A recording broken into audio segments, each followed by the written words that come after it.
Oh, there we go. That's the proper one.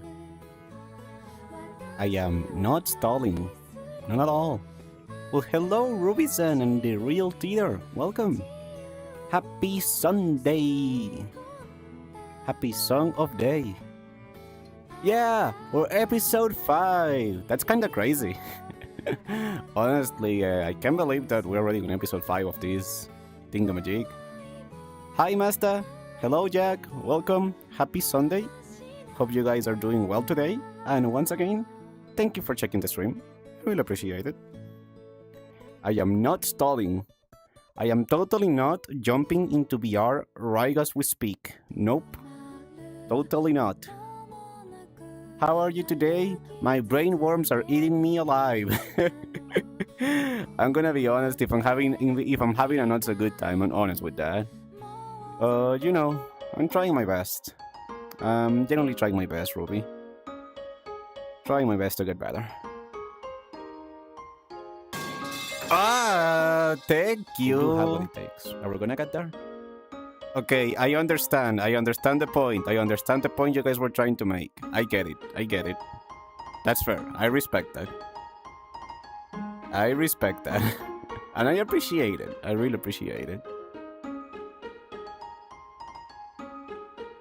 I am not stalling. Not at all. Good luck. Oh, thank you. I appreciate it. Thank you. Oh yeah. Episode 5 of Hi, Let's Chat. That, once again, is kinda crazy. 5 episodes, 5 different guests. Who could have foreseen it?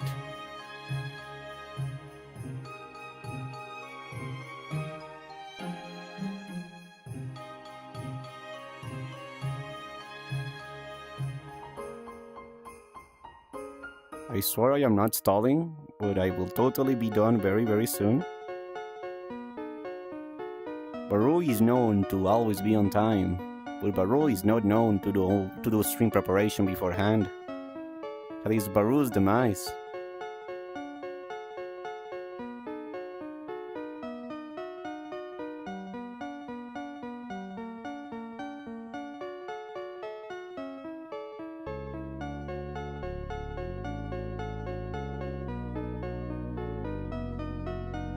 No stalling here. Yeah, we are not stalling. We are not, and I repeat, not stalling in any way, shape, or form of description of the word. Never. We will never, ever be stalling live on stream on twitch.tv/VarooVT. That will never happen here. Never. Never.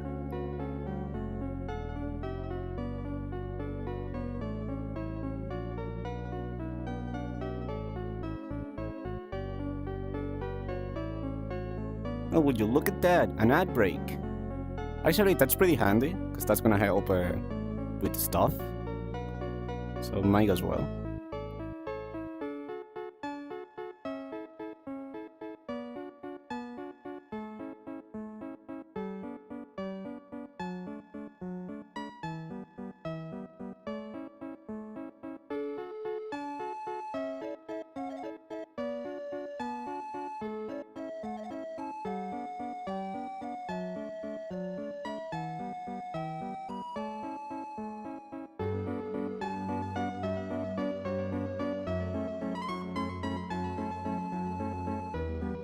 So, lovely weather we're having, aren't we?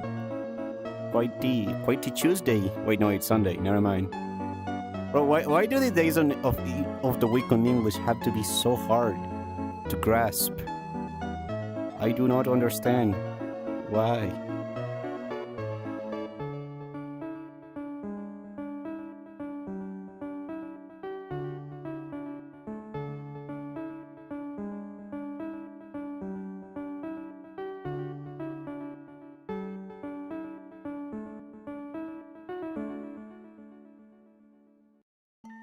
You silly goober, how dare you?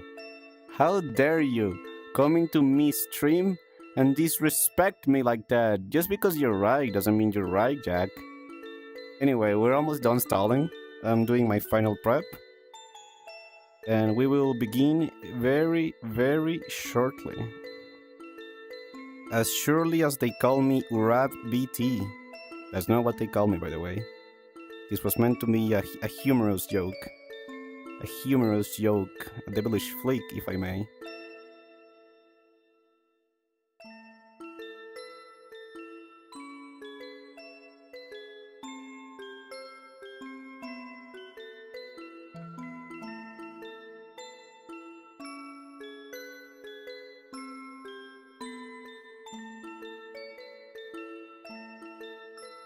Oh wow, can you believe that? We're done stalling. Can you believe it? We are done stalling. Oh, DTV Pancake, welcome to the stream! I am not stalling. I swear to God, I am not stalling right now. Not even a single bit. I am totally not getting things done and ready in VR. Nope, not at all.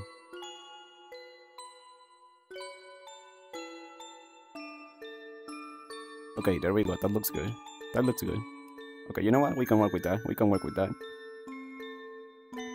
We can definitely work with that. That works.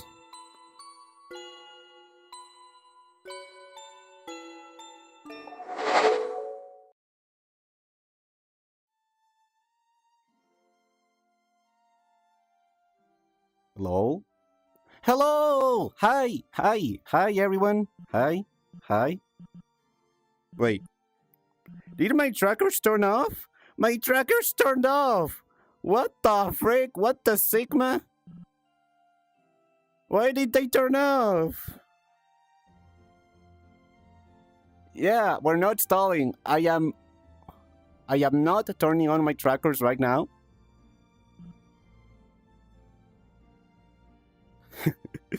Bro, why did they turn off? That's so weird. Anywho,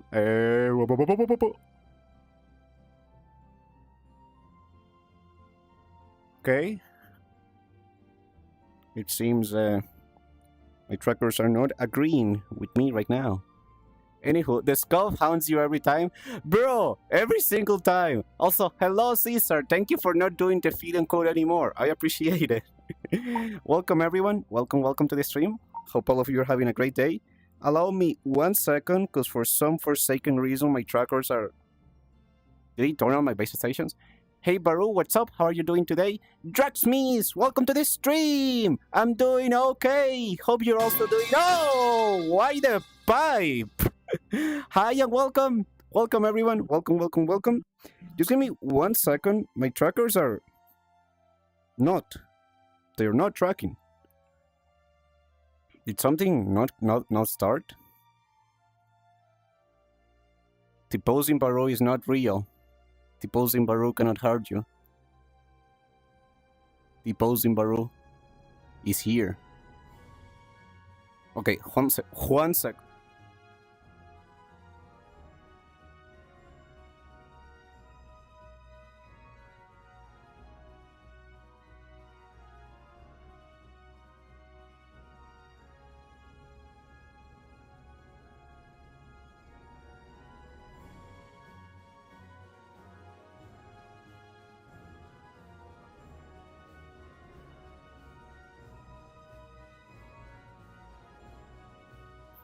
Can we have T-posing Varoo as an emote? Say no more, Jack. I will deliver the goods. I shall deliver. Okay, SteamVR. Do you think, SteamVR, that my tracker is now actually being tracked? The device is not currently tracking. You stinky. You are so stinky. You are so stinky, SteamVR. You're the stinkiest of the stinkiest. Okay, you know what? We'll do without that. We'll do without that. We don't need that anyway. Why are my feet not tracking? Hold on, 1 second.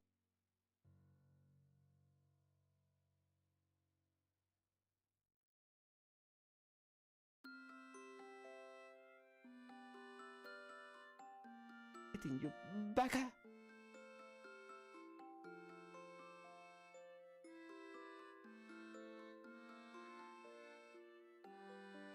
I want to touch more people. Sorry about the scoff. I found the problem. I, in a strike of genius, forgot to turn on my base stations.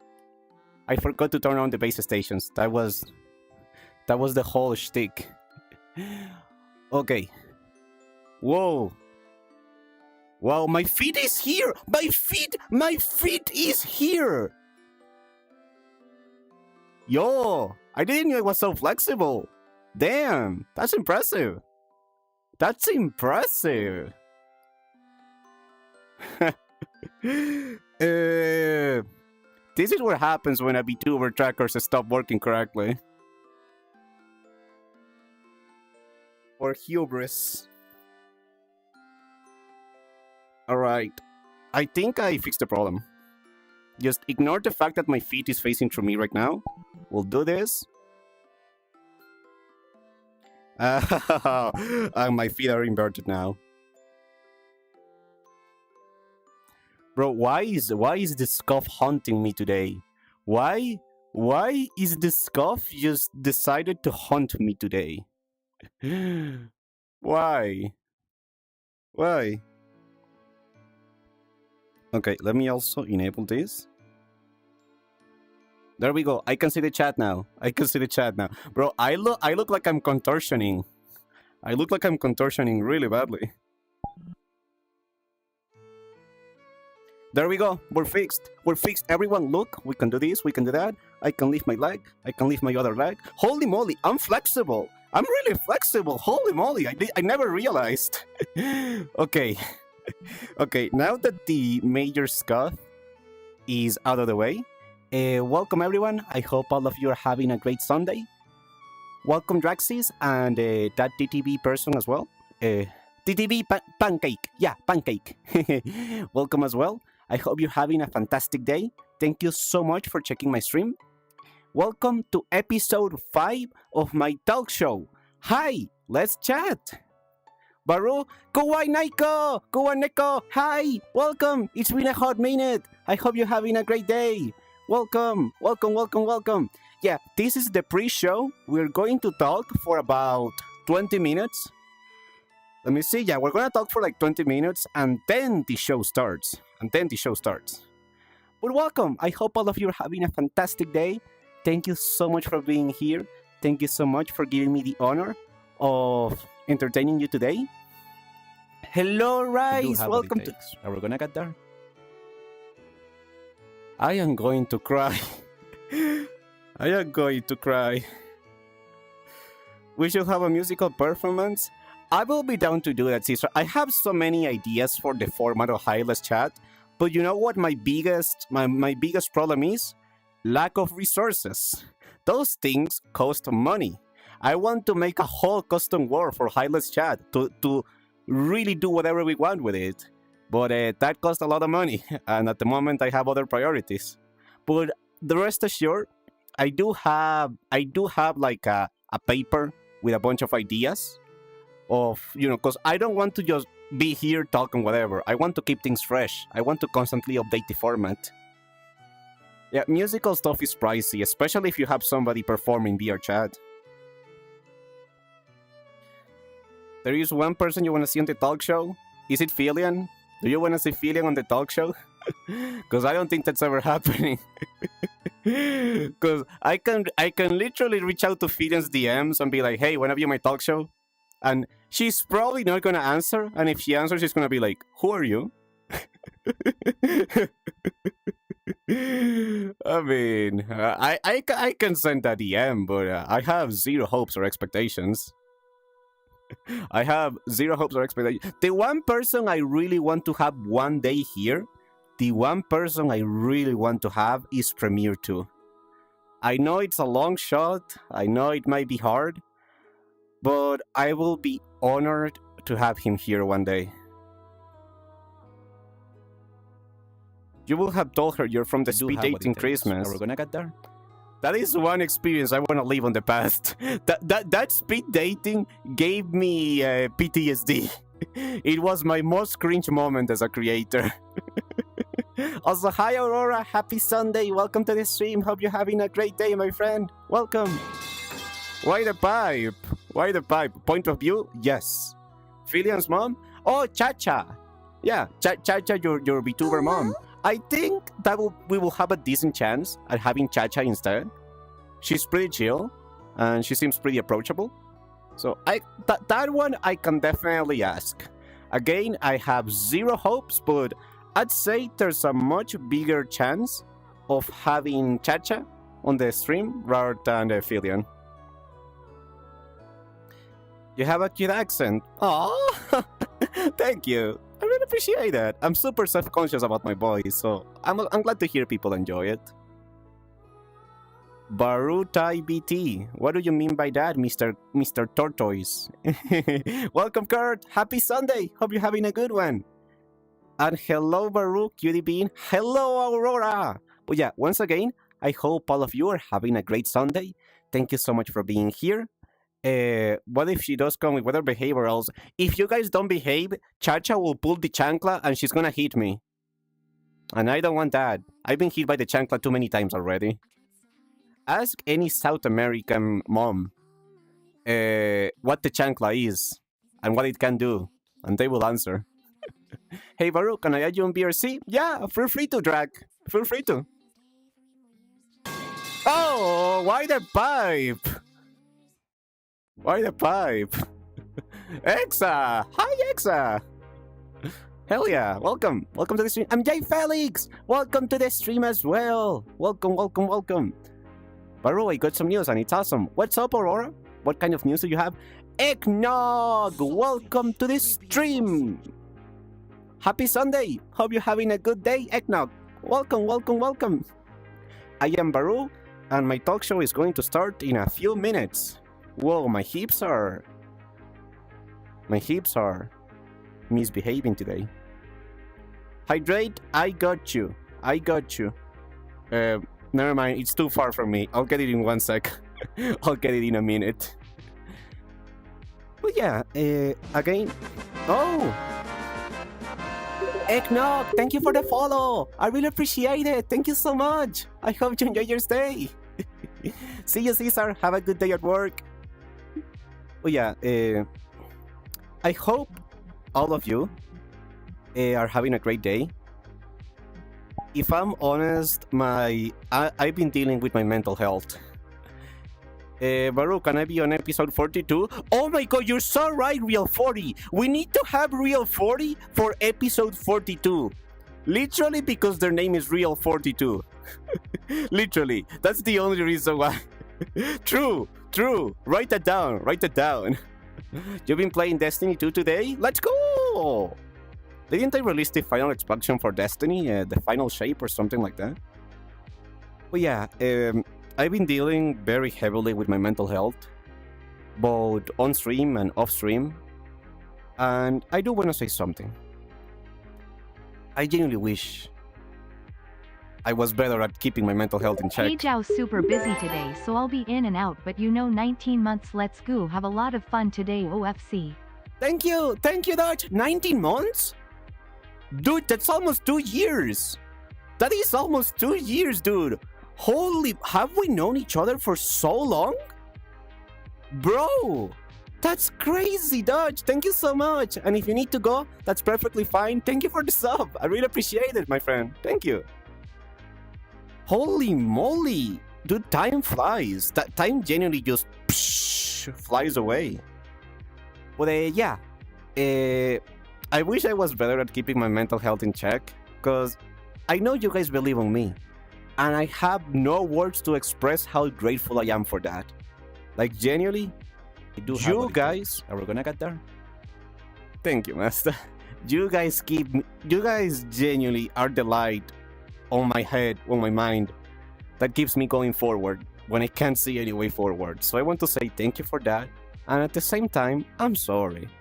You know, so sometimes I feel like I finally got my mental health in check. I feel fantastic. I can do anything. And then I break. And then I break and I'm like, not again, bro. I thought I had it for sure this time. I thought I genuinely had it. Because I don't want to sound like a broken record. Like, hey, Varoo, are you doubting yourself again? This happened 2 weeks ago. And I'm like, yes, it's happening again. You know, it's getting better. Like, if I'm fully honest with myself, it is getting better. And the times that I break last less and tend to be less painful than they used to be. Like, I used to last months on the bottom of the hole when I break because of mental health issues. Now, I last a few hours, which is a massive, massive improvement. I got a girlfriend who I met in VR, and she made an Abby as a Valentine's gift. So thank you for boosting my confidence over 9,000. Oh, that is so sweet! Aurora, I'm so happy for you! Congratulations on the GF, on the girlfriend! And that's so super sweet! That's super sweet! I wish you guys the very best! It's my pleasure, it's my pleasure. Don't ever apologize for having mental health problems. That's literally one of the dumbest things to do. You can never fully control them. I know, Rice, but I felt guilty because a good friend of mine told me, you know, Varoo, if you have your entire community believing on you and you don't believe in yourself, you're kinda, and I apologize for the swear word, I don't like swearing on stream, but I'll use this to write the point home. If you have your entire community believing on you and you don't believe in yourself, you're kinda shitting on them. You know, you're kinda telling them, no, that's not right. And that's not fair to them. I do have what it takes. Are we gonna get there? I love that redeem. Honest to God, I really love that redeem. I really, really like that redeem.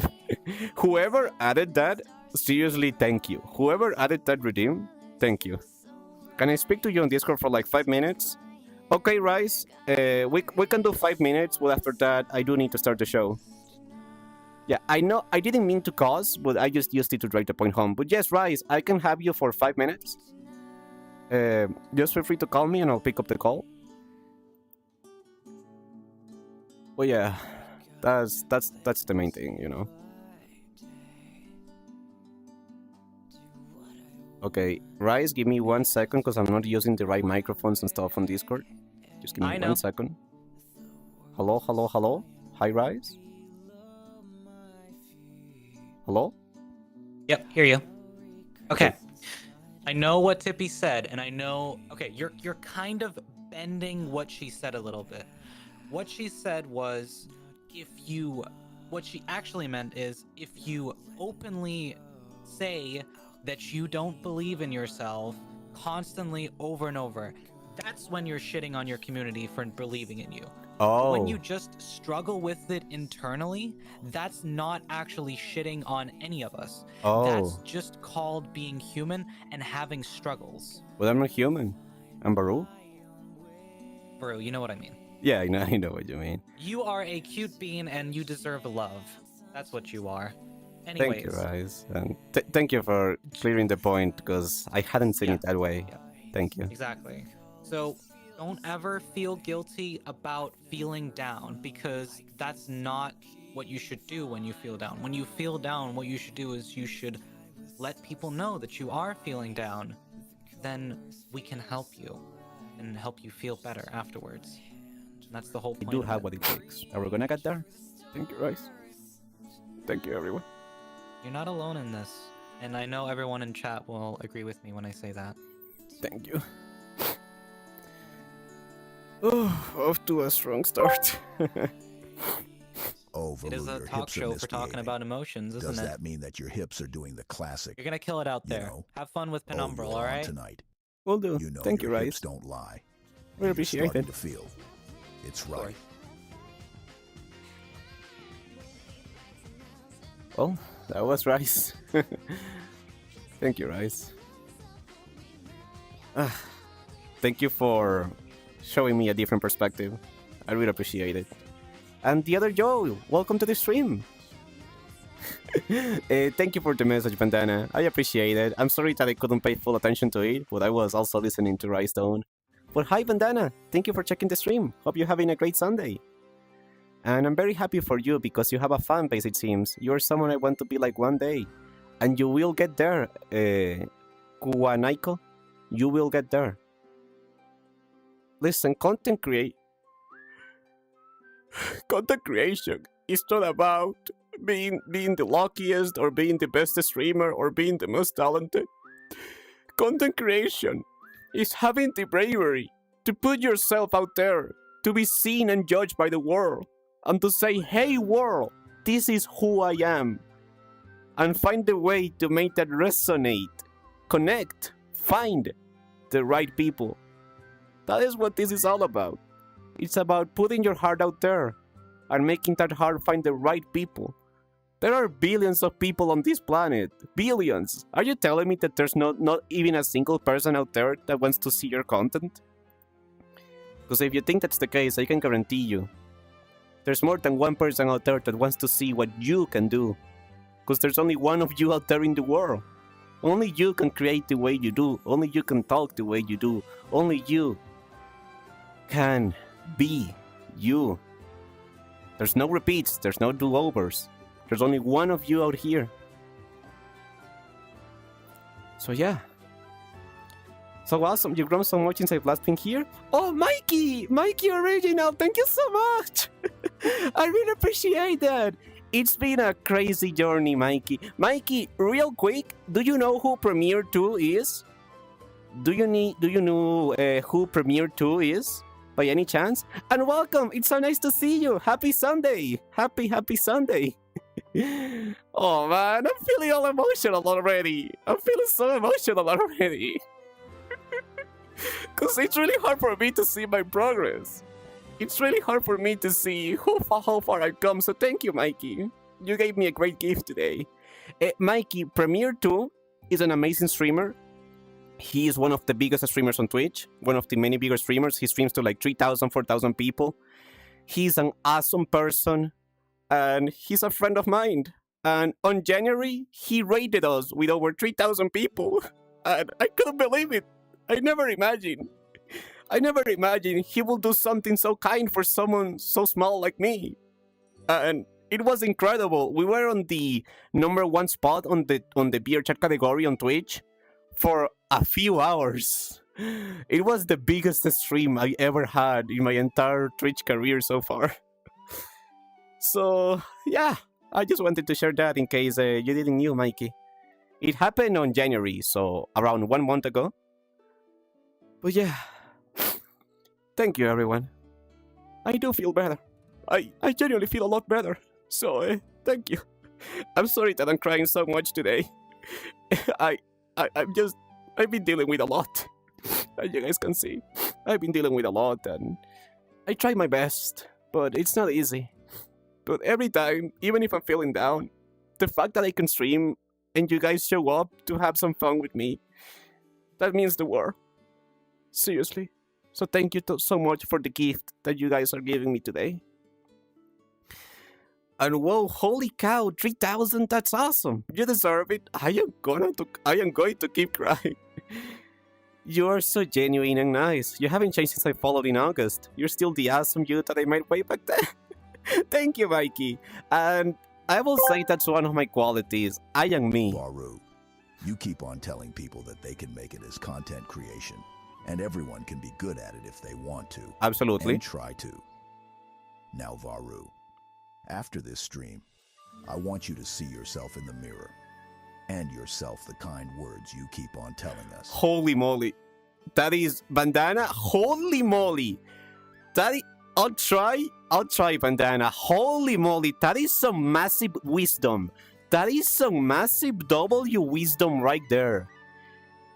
Jesus Christ, Bandana. I never expected that. Thank you. I'll try my best. I'll try my best.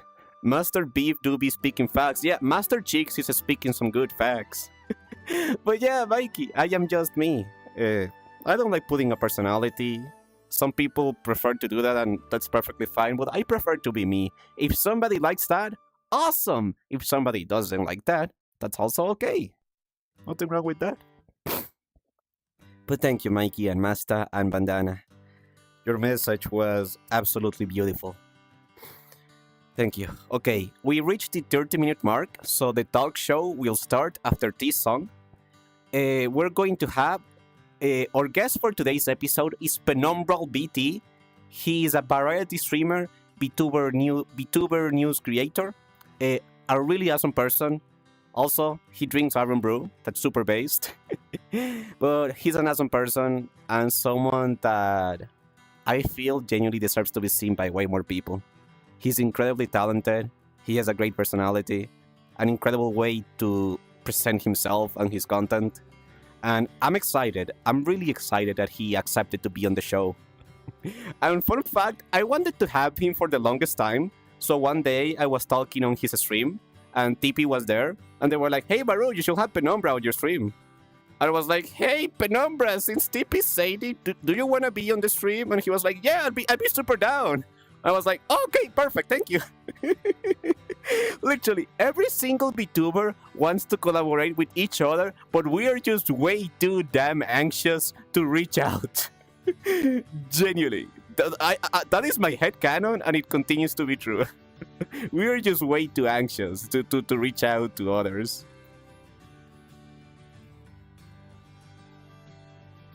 Oh, Aurora, thank you. You guys are so sweet today. You guys are sweet all the time, but you guys are being extra sweet today. Thank you. All the words are genuinely reaching to the heart, and they are genuinely pulling me much higher. So thank you. I needed to hear that. Thank you. Thank you, everyone. And then there are the very few exceptions who are actually outgoing and manage to collect everyone for a collab. I am so glad for my friends in that case, Rice.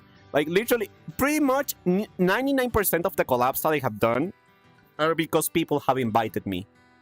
And I'm so freaking glad because I would have never reached out in the first place because I'm so freaking anxious. Well, Varoo want to know who told me to do that during almost every single stream during the span of a whole month. Well, that person was you, Varoo. You told me that I don't necessarily need to love myself, but to always respect myself.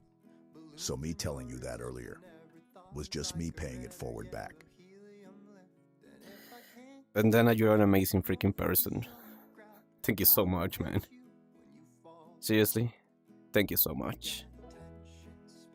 Thank you so much. Man, I am so freaking glad that I get to stream for all of you guys. You guys are some of the most incredible people I have ever seen. Thank you. Thank you so much. Okay, it's time to start the show. As I mentioned before, during the talk show, all the sound alerts will be disabled. I will try my best to keep an eye on the chat, but my main focus is going to be on my guest, so I hope you guys can understand. Again, the mods will also keep an eye on the chat to answer any questions or if anything happens. Like, I don't know, Filian shows up on the chat. Can't you imagine if one day I just see Filian saying hi? Anyway, sorry, I am rambling. Everyone, I hope you guys are ready. Welcome. Oh my god, I'm gonna snooze the ad. Welcome, everyone, to the 5th episode of Hi, Let's Chat. Everyone, roll up the carpet for the 5th episode. Let the intro play, mods. Hello there.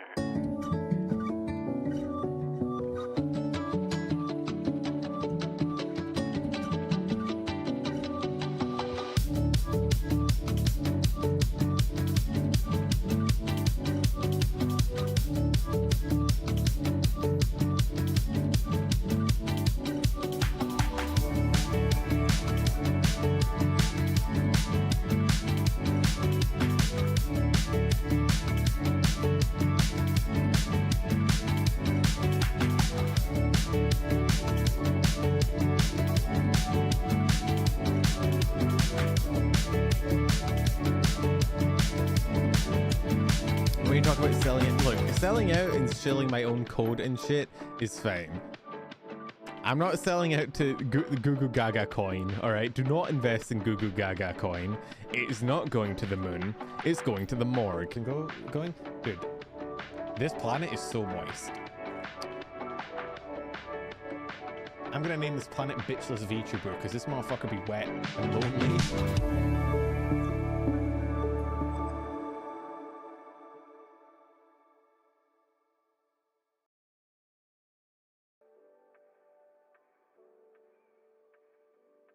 Okay, give me 1 second. I need to disable Tangia.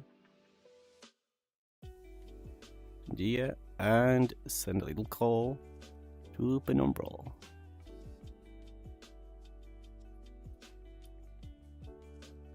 Hello. Hi, welcome. Hey, Penumbra, welcome to the stream. How you doing, buddy?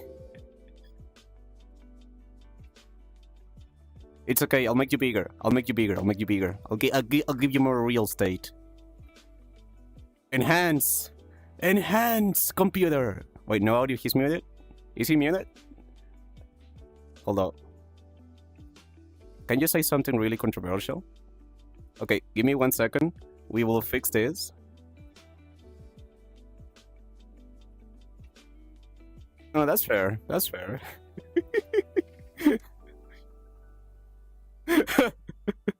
Okay, give me 1 second. I'm just adding Discord. Okay, can you say something real quick now? You might actually be audible now. Non-controversial, non-controversial. We're back in non-controversial opinions. Okay, I can do that.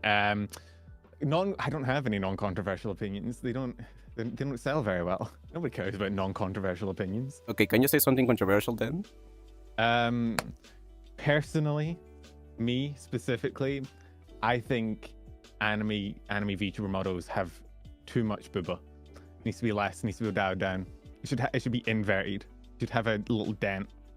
Does that apply to me? It applies to everyone. Men, women. Wait. What's a male presenting booba then? Hold on. I don't care if you present as a furry or a goblin or a fucking anthropomorphic skeleton. Titties are the devil, and they should be excluded from Twitch. I side with Twitch moderation. We need to off ban to more a great VTubers. start. We are off to such a great start. This is my campaign. We should ban more VTubers. Also, 1 second. Let me adjust your... Oh, I can't hear you now. Chatty's dead. Am I dead? All right, there we go. Sorry. There was a black line on your overlay, so I just cropped it a little bit. So I just come with that sometimes. I have that eldritch bar below me at all times. It actually follows me in real life as well. It's really annoying. I feel that happens to me every time I have Coca-Cola. Dude, don't you hate it? You just go outside and you look up and man, eldritch bar of horror is just floating above you. You're like, man, this is going to be my whole day. It really ruins it. But then I drink some Iron Brew and I'm like, you know what? Life isn't so bad after all. Have you had Iron Brew? I need to ask everyone who's not Scottish. Dude, I lived in Scotland for 2 years, so yeah. Oh, yeah. Shit. We can both relate and bond over. Dude, everybody I meet in VTubing has never drank it. And then I say it to them and he had like, I've presented them with like an alchemical potion. And it's like, bro, it's just a soda. It's not. But then he asked me what it tastes like and I don't have an answer for them. I don't know what it tastes like. I can't describe it, but it's yummy. It is yummy, yeah. What would you describe it? It tastes like sugar to me. Honestly, it just tastes like sugar. It is just kind of raw sugar, but it's like, dude, some people have said it tastes like orange. Some people have said it's cream soda. Orange, I can get it. It has like a little bit like feeling of orange, but it's just sweet. I think it might just be the can. I think people see the can's orange and then they just like imprint. It's like socially orange flavor. I don't actually think it tastes like orange, but I don't know what the hell it tastes like. So when people ask me if it's good, I'm like, I don't know. I do crush a few cans a day, though. Can I address chat real quick before we continue further? Okay, thank you. Crumb Dumpster, thank you for the follow. I really appreciate it. That is one letter away from holy mother of God. With that username, that is one letter away from You said that with no hesitation. Listen, if you say it really fast, people don't notice it. That's why I just tried to get it out of the way as soon as possible. Dude, I didn't hear it right at first. I was like, excuse me, you can't call chat that. that username is one letter away from being something really saucy. Really saucy. Thank you for the follow. I hope you enjoy your stay. But yeah, everyone, this is Penumbral. He's a pretty awesome person, pretty cool creator. He's the one of the VTuber news persons, amongst many other things, amongst many other controversies. I'm kidding on the last part. I'm kidding. I'm kidding. I'm No, kidding you're on not the last really. part. You're kind of cooking. You're not wrong. Oh, can we cancel you today? Do we have permission? Oh, dude, please. I've been waiting to get cancelled for the longest time. Nobody does it. Dude, I always wanted to cancel someone, and now I have permission. Everyone, let's go. We're canceling Penumbral today. We'll make a tweet longer, and we'll say something like, he thinks broccoli is not a real vegetable or something like that. Broccoli is the most real vegetable, and that nobody wants to eat it. It's a flower. Actually, it's a flower.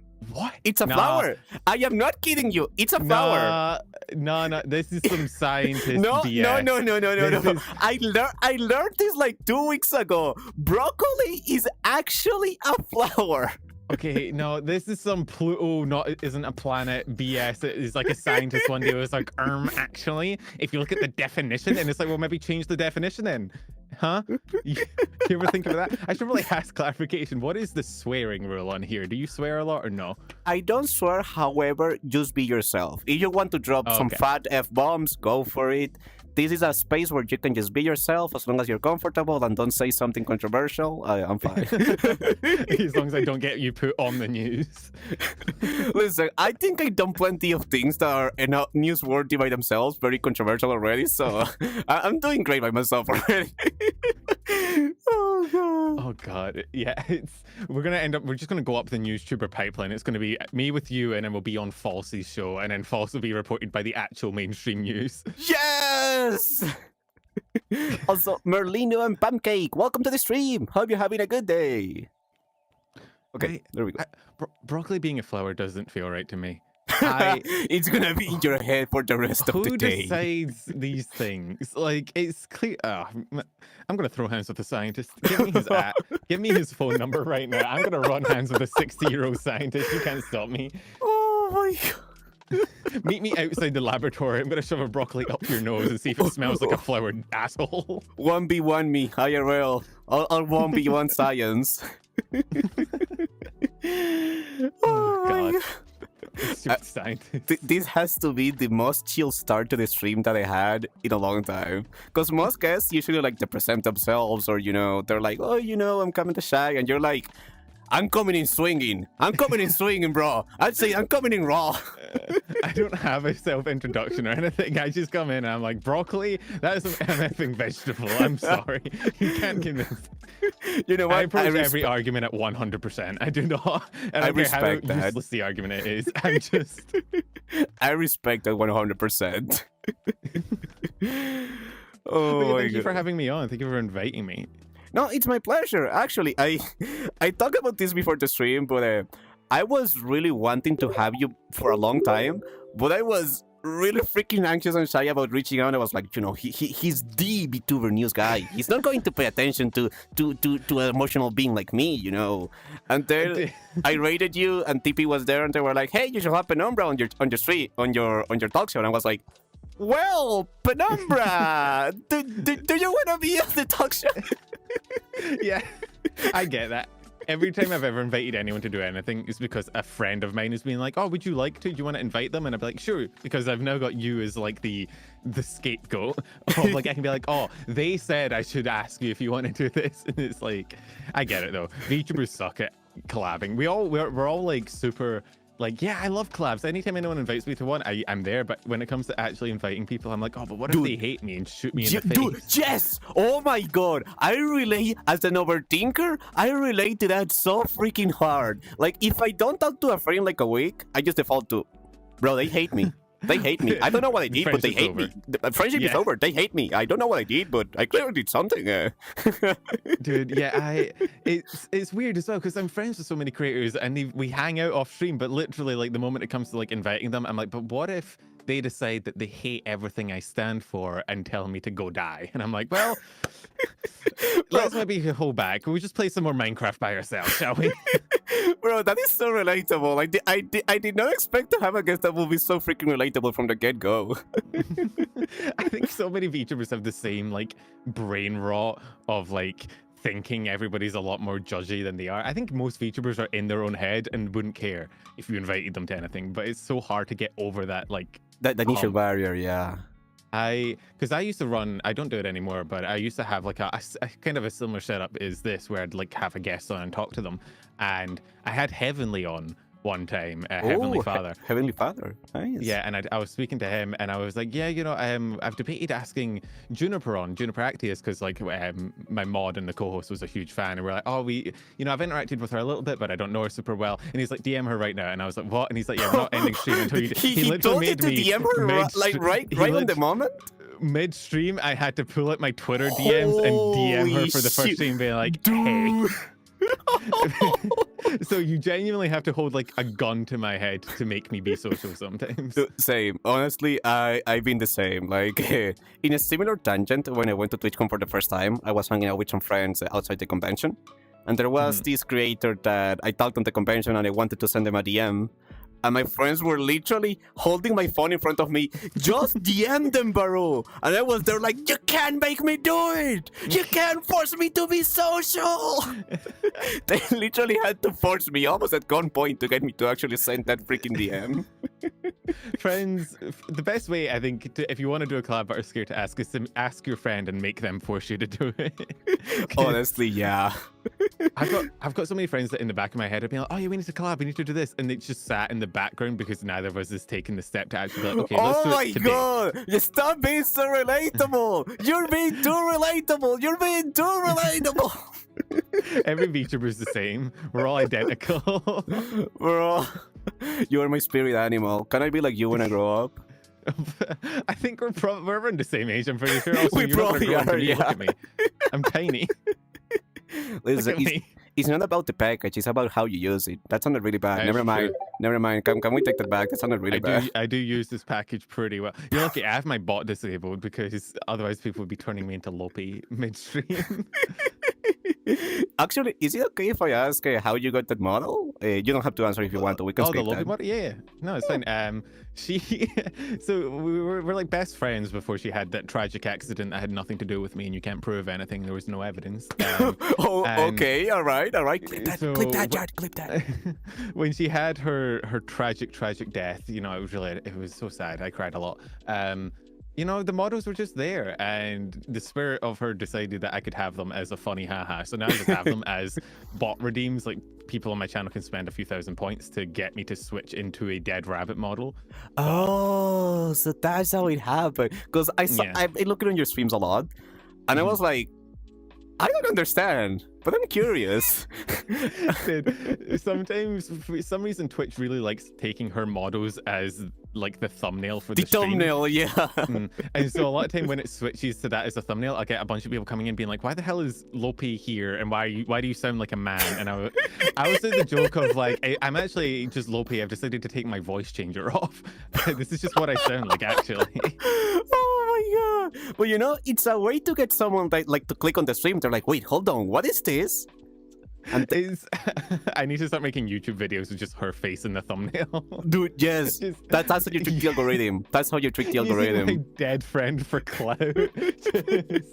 Listen, as long as you get them to stay because of your being you, that's all. That's just the hook. That's just how you really mean, like a fishing bait. I am a master baiter, that's true. Words to live by. Amen.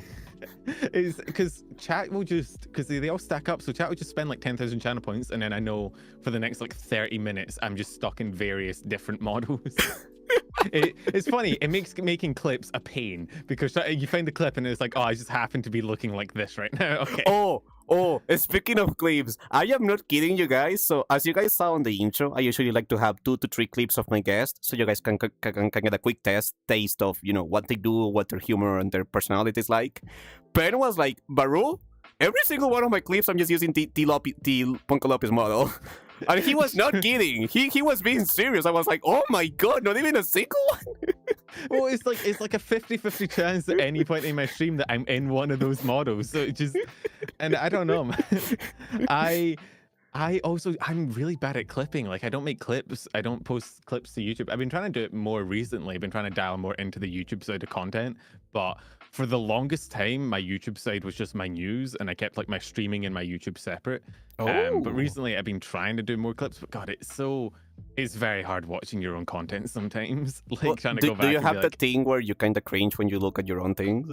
Yeah, and it's like, the worst thing for me is that my cringe doesn't come until I finished editing the clip. So like I'll see the clip originally and I'll be like, oh, this is kind of funny. I'll edit it together. I'll get the video ready and it will be finalized, ready to push out. And then I'll watch it and I'll be like, this is kind of ass, bro. Like, it's not until I've done all the work that my brain is like, yeah, nah, I don't know about that. So I have like 4 clips that I've just never published because I'm like, eh. Oh, dude.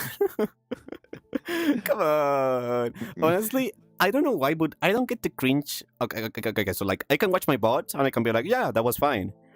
And I can make clips, but for posting them, my ADHD just goes brr. It's like I literally have more than 100 clips that I just need to put subtitles and just upload.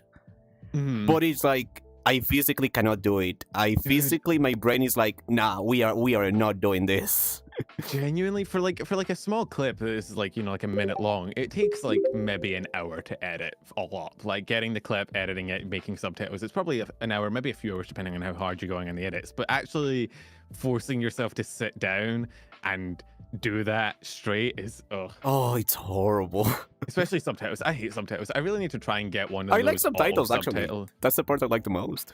You like making the subtitles? Yeah, I really enjoy I it. hate making the subtitles. It's the part because it's the part of the video that's least interesting to me because I already know what I said. I said it. I was there. I've got a first-hand experience. Oh, wait, I've debated getting one of those auto things that does it for you, but I haven't done it yet. Can I address chat real quick? Sorry to interrupt you. Go for it. You don't need to ask, dude. I Go know, for but I feel super self-conscious about it. Bruh, I got that streamer life. I understand it. You gotta talk to the little gremlins in chat or they'll start rioting. I fully get it. Thank you. Hello, little gremlins. sorry, didn't mean to say that. Dehi, now in Finland. Perkele! Welcome to the stream and thank you for the follow. I really appreciate it. Kurwa. Wait, no, that's Polish. Never mind. That's actually European Polish. difficulty. You knowing so many languages a little bit, but not being able to identify them. I mean, I know English. I'm a Spanish native.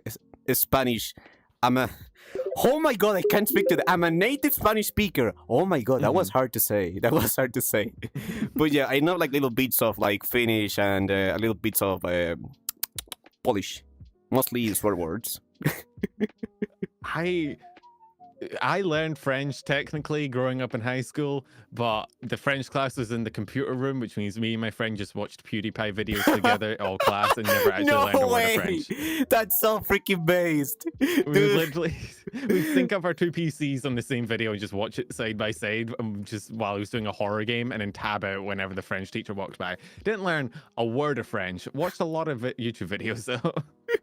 Hey, you were exposing yourself to content. You were developing your taste. that was that. Yeah, I was learning my future career. Yeah, you just didn't know there. If I ever meet that French teacher again, I'm sure that excuse will hold up. I'll let her know. And Tessio145, thank you for the follow. I really appreciate it, and welcome to the stream. Smash the chibi. Ben, wanna smash the chibi? Want to smash on this couch? Is this a casting couch? Is that? It can be anything you want, buddy. Is that the kind of show we're on? I thought we were on Twitch, not the other one. God damn.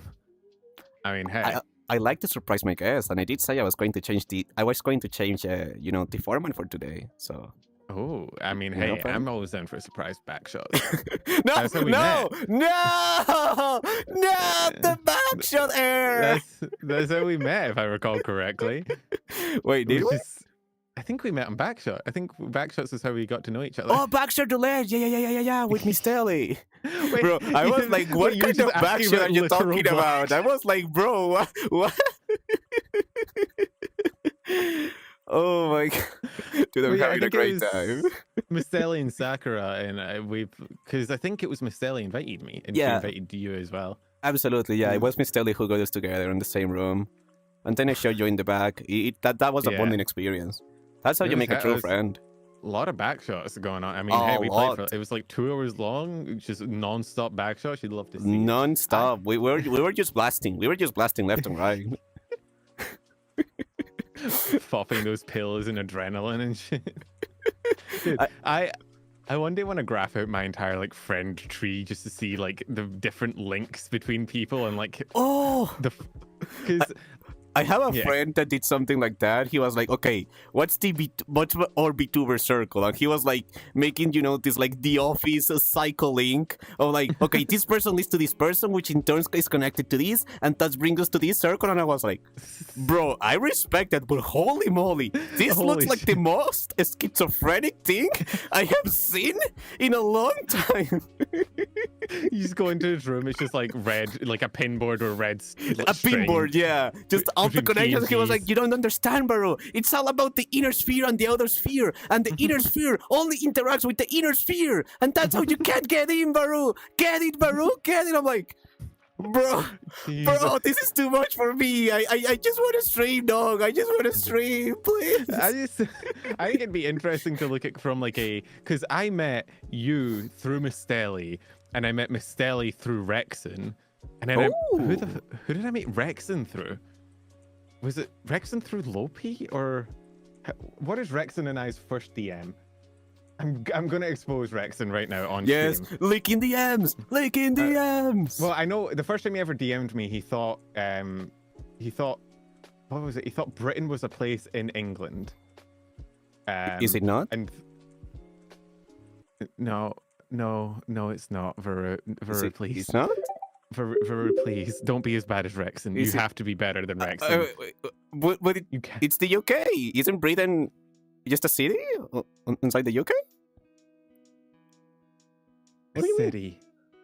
A city in... Listen, I'm just asking. Mong Lunar, welcome to the stream and thank you for the follow. Is it not a city? I don't know how to. I think that might be it. I think we should call it. It's been a lovely show. Thank you for having me. I appreciate you inviting me on. No, It was... no, wait. Listen, okay, I will say something that might not make me feel a bit better, but I am really well with geography. For the longest time, I thought the British was. I should not answer that. I'm not gonna finish that sentence. I'm not gonna make it any better.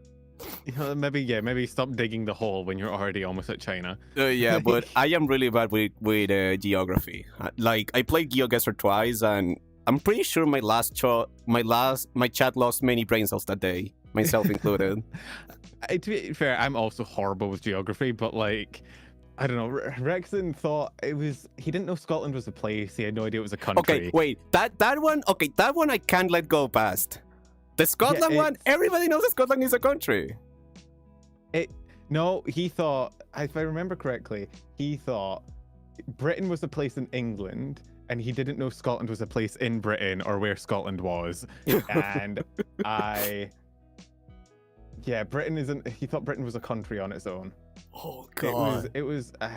Apparently a Scottish person told him this, which means one Scottish person has been gaslighting Rexon for a while, which I think is very funny. The fact that Scottish person told them that is even better. But UK, the United Kingdom, is got Scotland, Wales, England, and Northern Ireland in it. Britain is the name of the island that has Scotland, Wales, and England on it. Oh. So, yeah. I did not know that. So the Yes, whole island is so- called Britain? Yeah, I think the island itself is called Great Britain. I think it's technically the Isle of Great Britain, but it's the actual geographical location of that island. That is the name Great Oh. Britain. It doesn't matter what country it's on. The country or the union, I can't remember what there's a name for it. It's called the United Kingdom, which is made up of 4 countries of England, Scotland, Northern Ireland, and Wales. So, Bro, you just blew my mind away. yeah. So My mind is the like, island. it's like, oh. It's I mean, I understand it. I understand not knowing that like Britain is the island as an outsider because it's not really explained very well, but not knowing like Great Britain is not a place in England. I is am crazy. bad with geography. On my defense, I am really bad with geography. Oh God. Dude, I barely even know how to get to my place when I go out into the street. I just use Google Maps for everything. Yeah, to be fair, I don't even know where I live. Like when I was in Australia, I lived in the same place for like 10 years, and I had a friend come over from from Scotland and asked me to show them around, and was like, I couldn't tell them where anything was. And they're like, haven't you lived here for 10 years? It's like, yeah, I don't know how my way around. I just look at my phone. It just tells me where to go. Relatable. I put in the words, and the magic lady in my phone communicates to me to tell me what quest objectives to follow. Okay, I don't need the judgment right now. Honestly, I relate to that so much. I've been in Spain for 2 years now, and I had the same experience where people is like, Baru, you've lived here for 2 years. How do you not know all these places? And I'm like, brother, I use Google Maps. I go from point A to point B where the funny computer tells me to go. That's it. Genuinely, every time I go out, it is like I'm playing an RPG. I just have a quest objective to every location. Quest objective. Take a left on the closest street. Yeah. Even in shops, dude, I don't like shop around. I have very specific purpose when I go to a shop. I go in, I get that item, and then I leave. And it's always weird to people I'm with that I just want to go in and grab things and leave. Because why don't we have a look around and get other things? I'm like, no, I came here for one task. I'm going to get that task. Then my quest objective is going to fill, and then I'm going to go to the next one. Dude, yes. Like, you know how some people are like, they go out and they do like make plans on the fly, but like, oh, I do this and then we do that. When I go out, if let's say I'm doing groceries, I go out, I do groceries, I return. My brain does not have the ability of tackling a side objective on the middle of this current task. No. It's like, no, that's why we went out, we're going back in. That's it. Yeah. Sometimes I have multiple things I want to do on a way out, but I'm never just like, so I've been with people and we'll be like out walking to go shopping and we'll get the things that we need. And then they'll just see a random store on the other side of the street and they're like, oh, that looks interesting. Let's go check it out. And I'm like, why? No, we don't need anything from it. What do you mean? The way you say why, I felt that. I felt that on my soul. My dad was the worst for this. He would take me out. My dad used to do this thing that made me so mad as a kid, where he would like ask me to do one thing for him and get me in the car, and then we'd drive to the store and I'd be helping him get the thing in, and then while we were out we'd end up hitting like 4 or 5 unrelated, unspecified places. I got like sidelined. I got jump scared because I thought we were going out to get groceries and we ended up in Bunnings, which is like Australian hardware store. And he's like, oh yeah, I just want to have a look around. In Bunnings, you want to just, you see a shelf, you fall in love at first sight. You're like, yeah, do you know what? I think we need another shelf in the house. Like, people like that bewilder me. I don't know who the hell goes out and is like, do you know what I need right now that I didn't know? I need another wardrobe. It's very important that I pick it up right now. A whole ass wardrobe right now. Oh, dude, he'd do that, and then he'd keep stopping, and then he'd like run into somebody and start talking to them, and I'm like, bro, we're on the clock here. I need to get home and watch my Ben 10. This is very pivotal information for me as a child. I am not making fun of you because I am the same. I love a structure. If you break my structure, I'm like, but you told me we were going to do this thing, and now we're doing this other thing. Yeah. Exactly. Like, my dad would ask me to do things, and I'm like, look, I'm happy to help with pretty much anything if you want. I'm generally down to be helpful, but you got to tell me what we're doing. You can't be jump scared. Because in my brain, I allocate like time to it, and I'm like, okay, I'm gonna be going out and doing this thing for like a couple hours. We'll be doing this, and then we'll come back. If you in the middle of that mess with me by throwing a curveball in there of like, let's just hop by the department store for no reason, I'm going to slide you. You're going to catch these hands. We're squaring up in the, I don't care if I'm 10 years old. We're squaring up in the Bunnings parking lot. I will bite your ankles. That's a strat. You don't have to shank people. You just have to bite their ankles. They never expect it.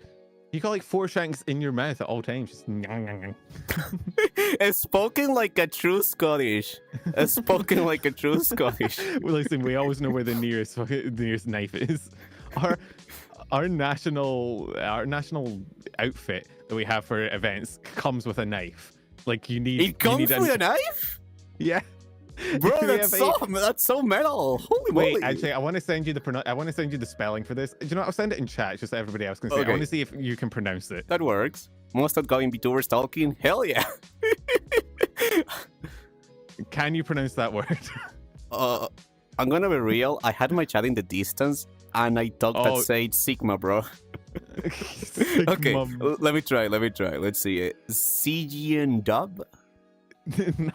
It's ski and dirt. What? How? Which part of this text alludes? Bro, what the freak? This is like alarm. Doesn't make sense. It doesn't make sense. Welcome to Gaelic. It's a terrible language and nobody likes it. Oh my god. I think it takes. I'm flabbergasted. Yeah, it's well. Listen, the Scottish were never known for our ability to communicate effectively. All right, we're not exactly known as a well understood people. Wait, But does that mean you can say purple burglar alarm? I can say purple burglar alarm, but that's just because the reason Scottish people can't say purple burglar alarm is because we roll our R's. So we don't say purple, we say purple, right? Yeah. And then burglar is burgle or burglar, right? And so when you have that many taps one after the other, it becomes purple burglar alarm, and it's very difficult to get out.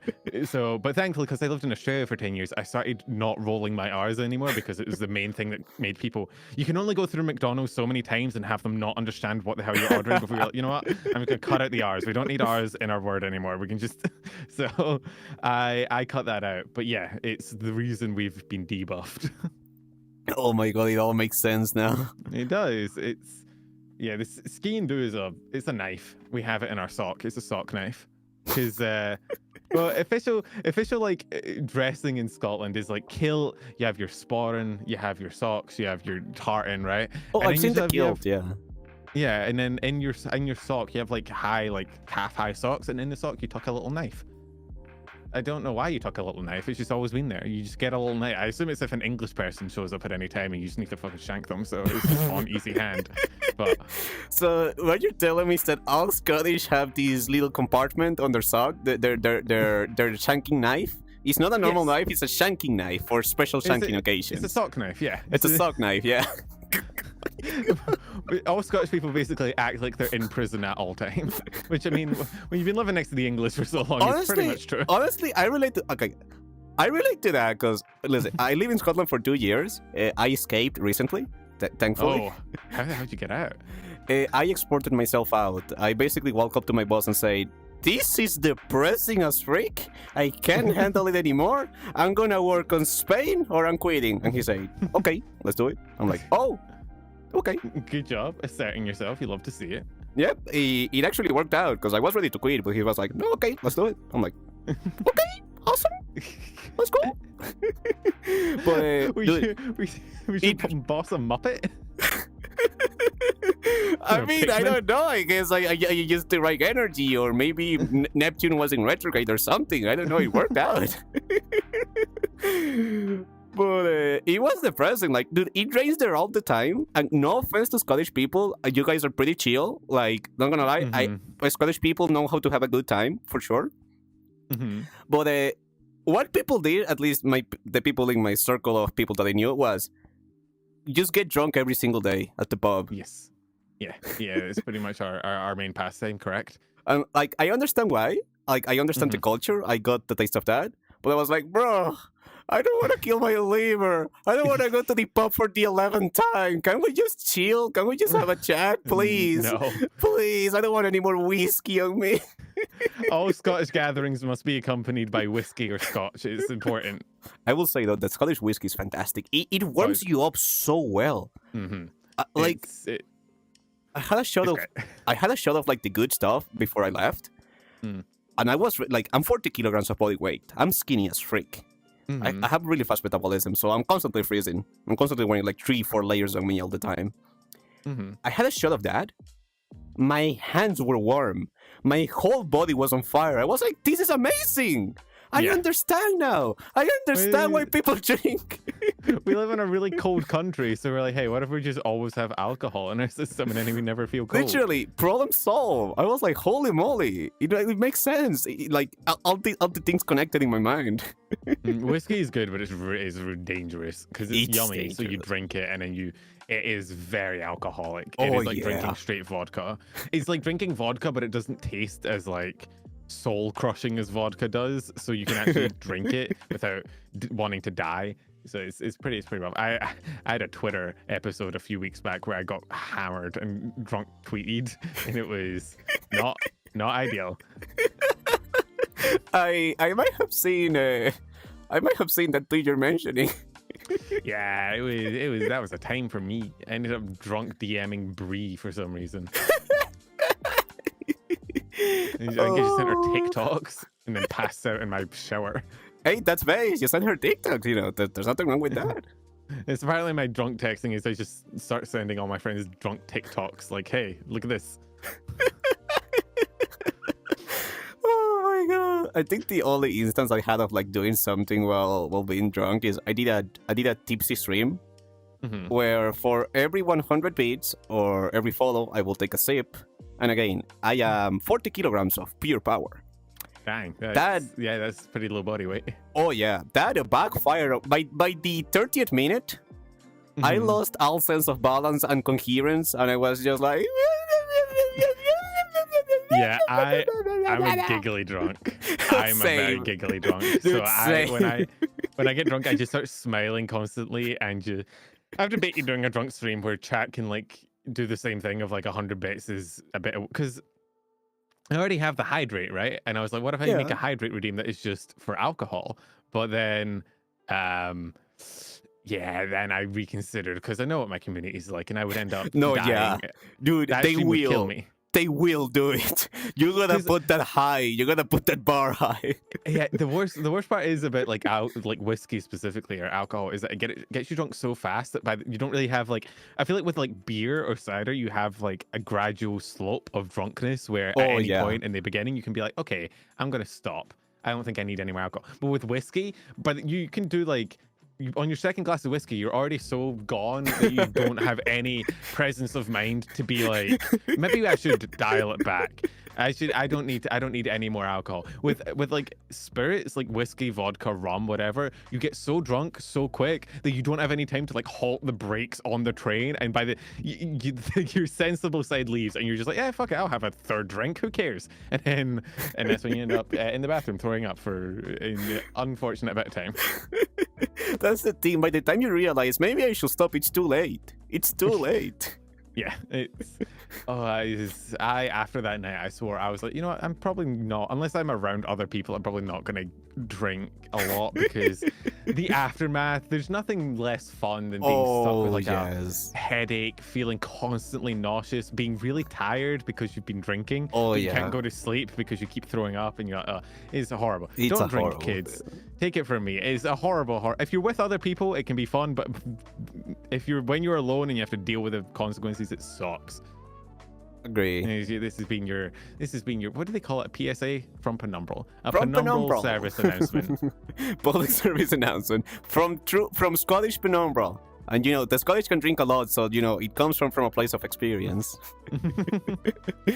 It does. It's don't drink so much that you throw up. It is a bad time. It'll make the smell of alcohol make you want to throw up, yeah. There is a message from Dot Slayer. Again, because 40 kilograms of body weight, my friends thought it would be funny to lift me during TwitchCon, and they did. The problem is I was so lightweight that, you know, they pulled me up so quickly because they expected to have more resistance that they almost dropped me. And I was like, boy. Did you see Varoo fly through the sky? I was like, whoa, wait a minute. Oh yeah, I was lifted up. I had so much adrenaline on me that I just screamed, TwitchCon! when I went to VExpo, I had, because the bit for my community is always that I'm very small, right? Because I've got this little guy chibi model, and so every time I talk to like friends or community, I was talking about how like small I am, but then I rock up to TwitchCon and they're all smaller than me, and so all their plans of throwing me out a window fell through. And I've never felt as superior as when I went to a VTuber convention and noticed they were all like half my size after talking so much shit to me. It's so amazing. You just walk up and be like, hey, I'm Penumbral. Hey. I'm like, whoa, it's you. They're also itty bitty. They're like down there, and it's like, this is the same girl that was talking about how small I was and how she could throw me. And I'm like, yeah, you want to try it? I also have very low body weight though. I'm like 60 kilograms myself. Hey, you're 20 more than me. We're Twink Squad. Twink Squad assemble. Twink Squad.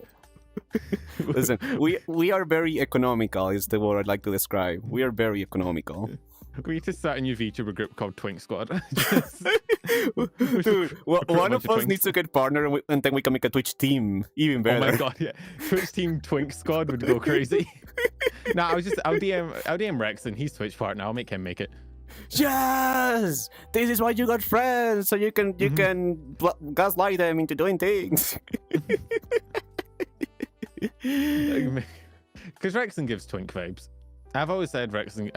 I assume you know Rexon, right? Yeah, I've seen him. Yeah, the lotion guy. Yeah. The lotion guy, that is the one. He always gives me very strong programmer sock vibes, you know? You ever talk to someone and you just get the vibe that they wear programmer socks? So I reckon he'd be down to make Twink Squad. As a programmer, I understand exactly what you're saying. You also give me the programmer socks vibes. Very strong. Listen, I have them on me right now, so you're not wrong. Yeah, I'm not surprised. Listen, dude, my other activity is senior game programmer. Oh, that's cool. I hate game development. Oh, I literally walked up to Pirate Software and I said, I hate game dev. Okay. At TwitchCon? At TwitchCon. For context, before anyone cancels me, first of all, Guy B, thank you for the 1 beat. Thank you. And second, I met him at TwitchCon. They were doing a meet and greet. And, I told them, I became a full-time game developer. It burned the freak out of my soul. It turned me into a VTuber instead.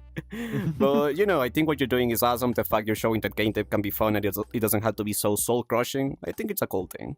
He was super chill about it. And, it was a good conversation. Mm-hmm. Pirate Software, he didn't abandon you in a dungeon when you met him. Yeah, this was a pre-raid arc stream. He didn't walk up to the meet and greet and he just immediately ran the other direction. I'm out of mana. Oh yeah, that was before his arc. Oh god, the whole OnlyFans arc is amazing, bro. It's wild. I've never seen so many people do a 180 on a creator so quickly before. Everything around that whole guild is because it's my favorite type of drama because it is completely meaningless in any real world. It doesn't mean anything. It is World of Warcraft. It is of nobody's actually getting hurt. So it's the best kind of drama because it's drama that you can sit and enjoy completely guilt-free because ultimately it means absolutely nothing. It's like watching a TV show. You take a sip of your Eden brew, you grab some popcorn. Oh, this is some of the finest content we've seen in a while. Genuinely, I think I did actually just sit and binge a bunch of videos about it, being like, oh, and what's this person's opinion on it? Oh, and what's this person's take on it? Because after talking about VTuber drama for so long, it's nice to be able to look at drama and be like, man, I don't have to care about this. I'm just going to consume it. It's a nice change of pace. Yeah. Oh, that's amazing, dude. I agree with you. VTuber drama is so silly. Oh my god. I hate VTuber drama because it's a similar thing of it doesn't actually matter a lot of the time, but people act like it does so much, and so you end up with Twitter threads about this person was mean to me on discord.com, and it's just block them. Literally, on Twitter? You have the blocking button. Use it. It's there for a reason. Dog, because for news, I normally have to read through the Google Docs and stuff that get released, and I'm so sorry for your sanity. I am so sorry. There's been so many times I've read through a Google Doc and it's this is just, you don't like a person, just don't talk to them then. Why do you have to go on Twitter and tell the world hey guys, I don't like this person? I genuinely have so much respect for you for being able to, going through all of that and still being sane at the other end of the tunnel, because I don't have the ability. I'm no, I can't. I just block and keep moving on. Sane is a stretch. I mean, I've news today, so we'll see what happens later. But yeah, it certainly drains you. It is not I'm happy with the content I make. I think I'm making decent stuff, but it's also so draining week in, week out to have to be okay, what's the news of the week? Let's jump right into it again, I guess. the pain. You can sense the pain in your voice. Honey, it's time for VTuber news in 60 seconds. Yes, honey. Yes, darling. Yeah, no, it's why I started doing Twitch more. It's why I started dialing up my Twitch streams, just because I like making them and that kind of content a lot more. And so I've started kind of trying to, switch into it more, because as cool as the news is, I tried to make like long form videos about the news for a while. Like I tried to do like proper like 20-minute videos about everything that happened in a week. And if you ever want to burn yourself out as fast as humanly possible, like you want to speed run the creator burnout mantle, do that. Genuinely would not recommend it to my worst enemy. That hurt. Gosh. I can imagine, I mean, it is mentally taxing because, you gotta go through all the drama, filter all of that, get the opinions, and then, there's just so much of it. There's a lot. Yeah, it's certainly a time. It's certainly a niche to conquer, I suppose. That is true. Well, I feel like, you're doing a great job. And also, I am happy to see, your streams on Twitch. Because I freaking love your Planet Crafter series. I put it on my second screen. I'm like, yeah, let's get some good yapping. Planet Crafter is such a good game for just if you ever just want to play a game but also be able to just yap constantly, because it's like an idle game almost at some points. It is engaging enough that you have like something to do in the background, but it is also so like casual and calm that you just yap. Which ends up with me saying terrible things like invest in Goo Goo Gaga coin. Why is there? What have you summoned? You say nothing. You say nothing. You say nothing. You seem nothing.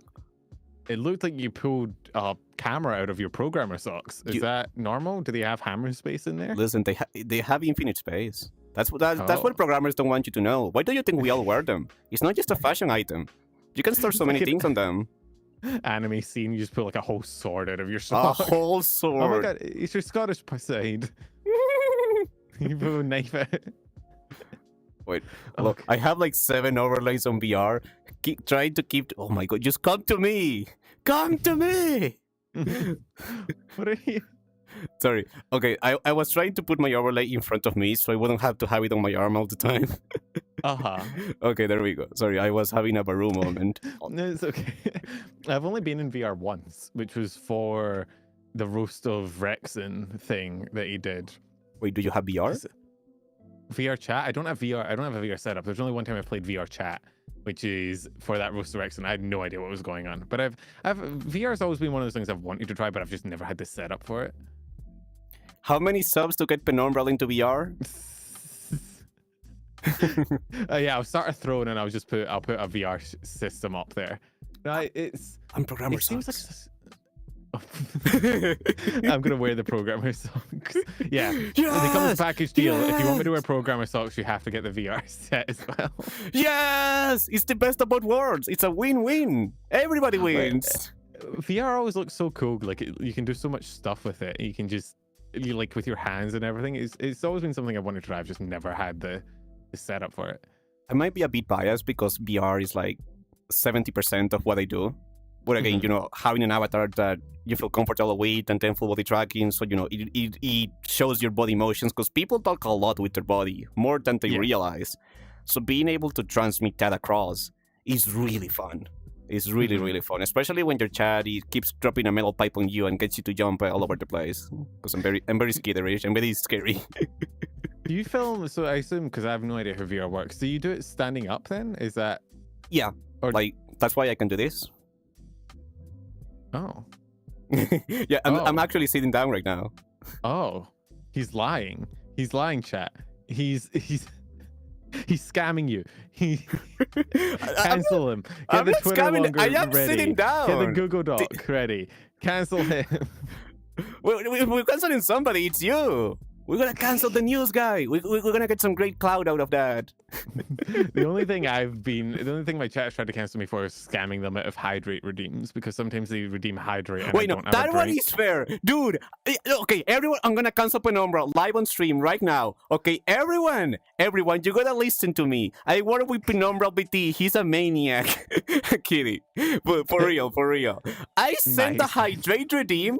And this man had the audacity to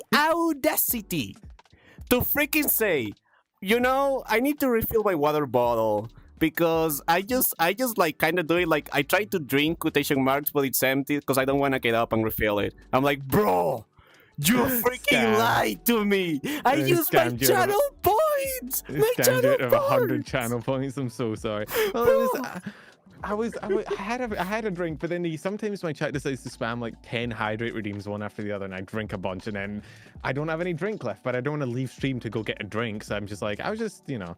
Get a big water bottle. Okay, here, even better. Get 2 water bottles. When one is empty, just grab the second one.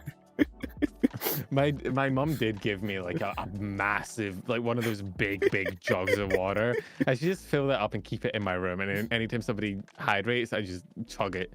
Dude, please, I can't believe I've been scammed so hard. Chad, Penumbras Chad, we need to rise up. We need to stand up for this injustice. Make the tweet longer, Merlino. Do it right now. Don't make a fucking coup in my chat. Don't make a rebellion. Listen, as a person who came from South America, I have experience leading a revolution or two. So, you know, if I started a coup, we can do it. We can do it. Just hit me up. A weird amount of my audience is French as well, so you'd have decent allies. Oh, hell yeah. I always wanted to lead a revolution, you know. I'm ready. The new super revolution rise up against our overlords. It's time to stand up. I always feel weird, like, yeah, I don't know if you get that anytime you have to like leave stream to like go get a drink or go bathroom or whatever. It always feels like I'm leaving a ticking bomb in my room, and like if I don't get back in time, something's gonna go wrong. I do. Like, I used to feel very guilty about it to even go to the bathroom, but I'm starting to, you know, tell myself it's okay. You're not going to get banned. Not even though you think like 100% of your stream is gonna leave the instant you don't say anything, they're going to be there. Just chill. Yeah. My chat is to like relentlessly tell me like, hey, it's cool if you need to go get a drink. Don't like, you know, dehydrate yourself. And I'm like, yeah, but I don't like leaving mid-stream. Yeah, I struggle with that. I feel that. But then when you do longer streams, like when you start getting into like for 8-hour streams or whatever, you need to go and drink something. Sometimes I've still yet to overcome the barrier of being able to eat while stream is going. Like but if sometimes I'll do like 8-hour streams, and at the end I'll be like, yeah, I'm gonna pass out. I haven't eaten. I need to go get food. Bro. Holy moly. You need to eat. If you don't eat, you're gonna die. In Minecraft. Yeah. In Minecraft. In Minecraft. Twitch, in Roblox, in Stardew Valley. Dude, that game is so good. Do you want to play that? I don't even know how we don't stream it. It can be off stream. I love that game. Yeah, we should do just a playthrough. We should get like 4 people together and play Stardew Valley together. Yes. Oh, hyperfixation time. Oh, I can feel it. Stardew is so fun.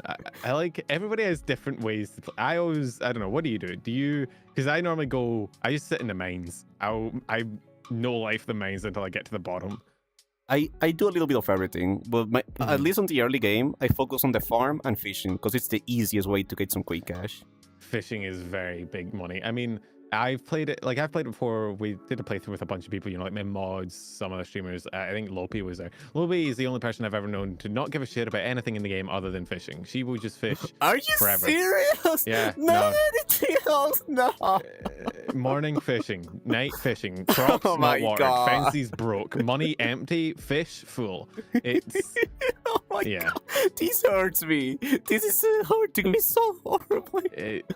Yeah, I mean, and some of my, like, I ended up having to be like the farmhand who actually went around fixing everything, because my mods that were also playing, they just went off to the mine and they planted like 10 crops and were like, yep, that'll do, and then they left. And then I was like, fine, I'll just sit here and I'll build the farm up. Why don't I? I was the housewife of the farm, sitting home waiting for them to come back with resources. Hey, my farm looks beautiful though. Oh hell yeah. Stardew is the kind of game where you can just lose yourself so easily. It's such a good game. You can lose an entire day in Stardew easily. Just you look up and it's like 4 a.m. and you're like, what did I do?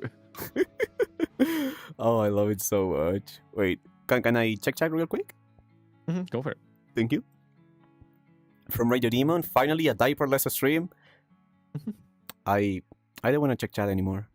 I think I'm okay. You know what? I think I'm okay. I think I'm fine. I think chat is perfectly fine. I don't think they need my attention right now. I mean, yeah, every time I've come into your stream for the last like 2 weeks, there's been a diaper involved. I can explain. Listen. It all started on episode 2 of Hi Let's Chat. A viewer sent a question, and I don't know who they are because they put anonymous. They say, when is Varoo gonna wear baby diapers on stream? Ha ha ha. And I said, I'll make you regret that. and I said, if we get X amount of subs, I'll do it. They did it right away, and I'm like, oh shoot, now we have to actually deliver.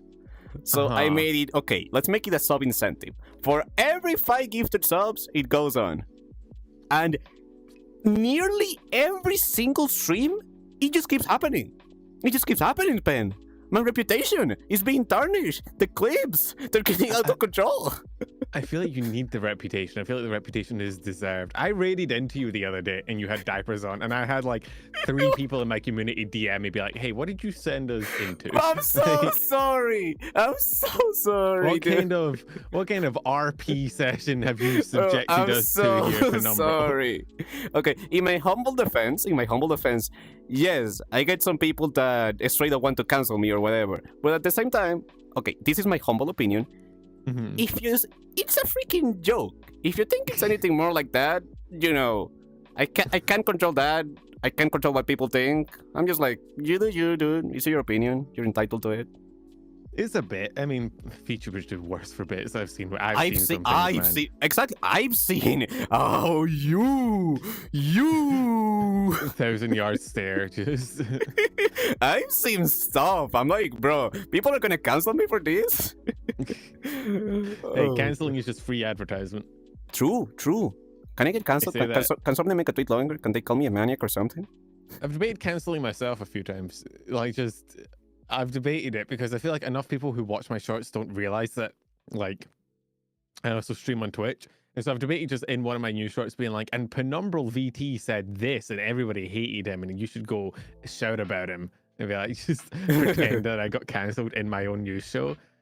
It'd be very Giga Brain, I feel. That's a massive play.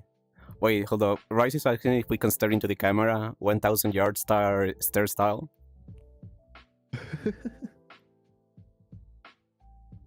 We're staring, Rice.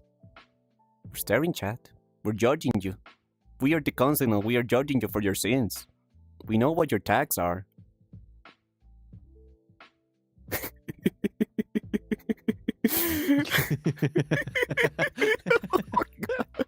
Hold on, let me drink some water real quick.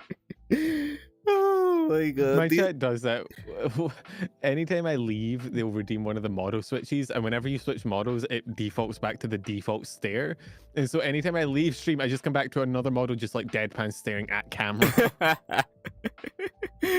Oh, I'd love to see that happen. I do not have the bot up because I was like, I'd rather not just randomly transformation jutsu into Punkalope midstream, but not this time at least. Judging me for my sins? Let's see on my search history. Your sins are in your search history. Search history is a sin. You know what? I don't know how to answer that. You genuinely broke me with that, Radio Demon. I don't know how to take that on. Okay, let me do a stretch. If you want to get some water or anything, Pen, by all means, don't feel like you need like be 100% talking or whatever all the time. Should I crack open an iron brew? For the boys? For the boys? Drinking a cold one with the boys. I'm gonna go snag an iron brew. Yes! The iron brew is real! The iron brew is real! Normally, I guess I'll leave you in charge, Varoo. I'll give you that honor. Whenever I leave stream, I normally leave I'd pick a random member of chat, and I'm like, yeah, you're in charge. If you're not funny, I'll ban you when I get back. And then I leave.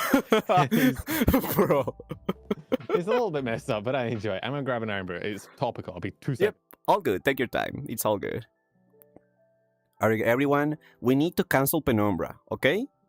So everyone, guys, I want tweet longers, I want videos, I want TikToks, I want clickbaity thumbnails, I want the full package. I know if we pull our communities together, we have enough power to cancel Penumbra, and we'll distribute the clout both ways. Okay, we'll distribute the clout both ways. He's gonna cancel me, I'm gonna cancel him, so we can cancel each other and mutually benefit from the fake VTuber drama. Yeah? You guys got me? Here's what happened to Penumbra in the 60s. Yeah, that's a good title. Merlino, we'll write it down. Write it down, everyone. That's a good title. Okay, shh. I say nothing. What the hell are you talking about? Nothing. I heard you whispering. You put me in charge. You put me in charge. I was just taking care of Chad while you were getting a refreshment. What? Why is someone saying putting me in a diaper? I didn't say Excuse that. me? Hey. I have no Hey. control. I have no control over what my chat says. They are their own person. They are free. This is America. They are free to say whatever they want. Everyone knows chat reflects streamer. It's the cardinal rule. What did you do? You know, I think it was a great stream. I think I should just I know you're actually sitting down. You can't get away from me. I am sitting down. Of course, I'm sitting down. But then I can do this. You don't have this power. You don't have this power.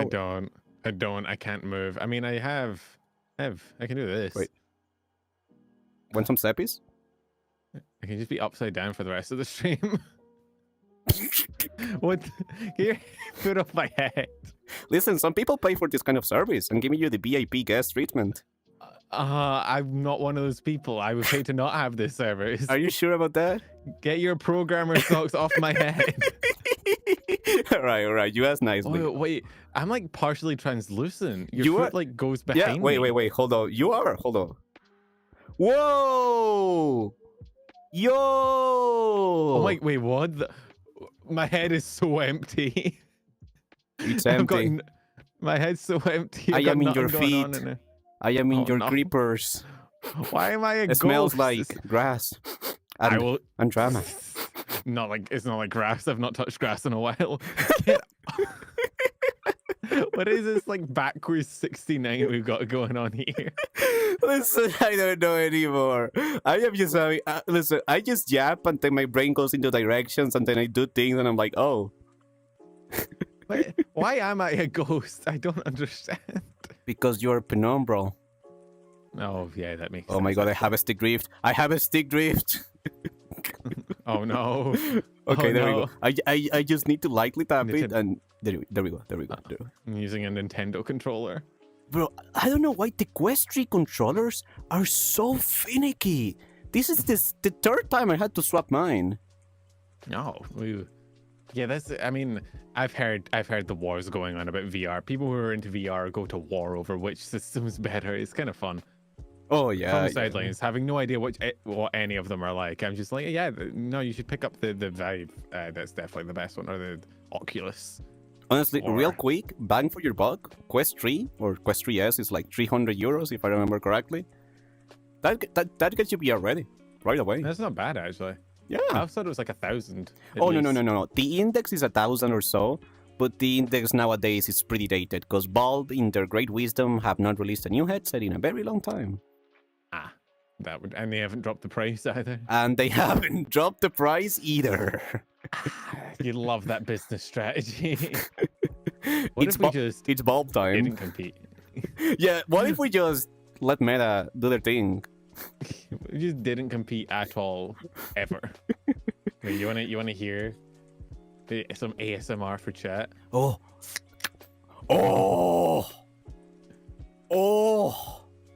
It's the sound of freedom. Santa María de la Virgencita. Gracias.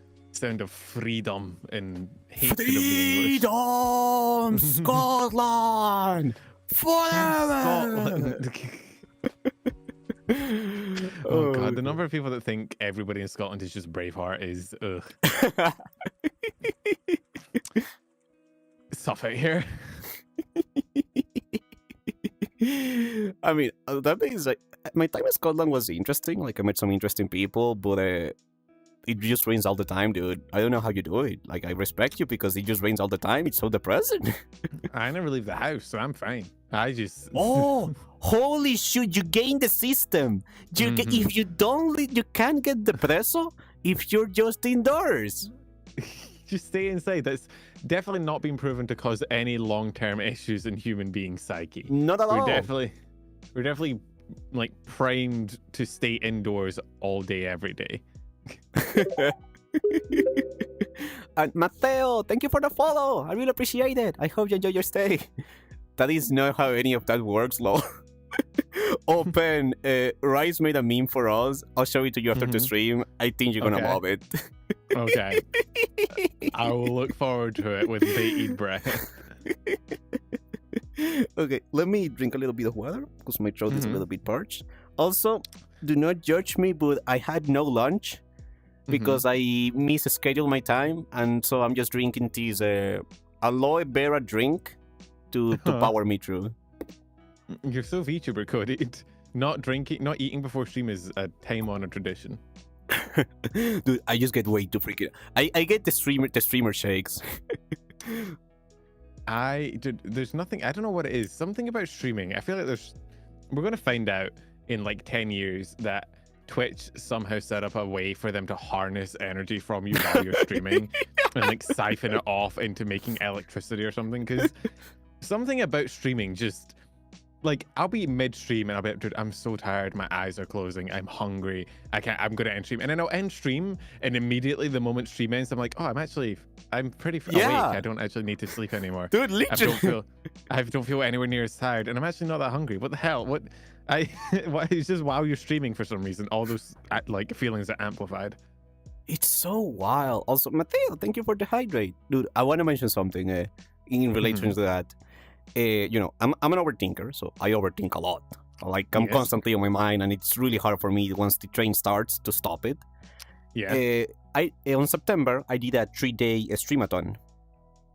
So I streamed for 3 days, from 9 of the morning to midnight for 3 days. Friday, Saturday, and Sunday. The thing that I wasn't expecting is, you know, because I was streaming for so long and I was so focused on the present, because, you know, I had to keep attention on the chat, I had to follow my schedule, I had to continue streaming. It felt like I went on vacation by the end of the 3rd day. I felt incredible. Really? I am totally not addicted to streaming. This is totally not a problem.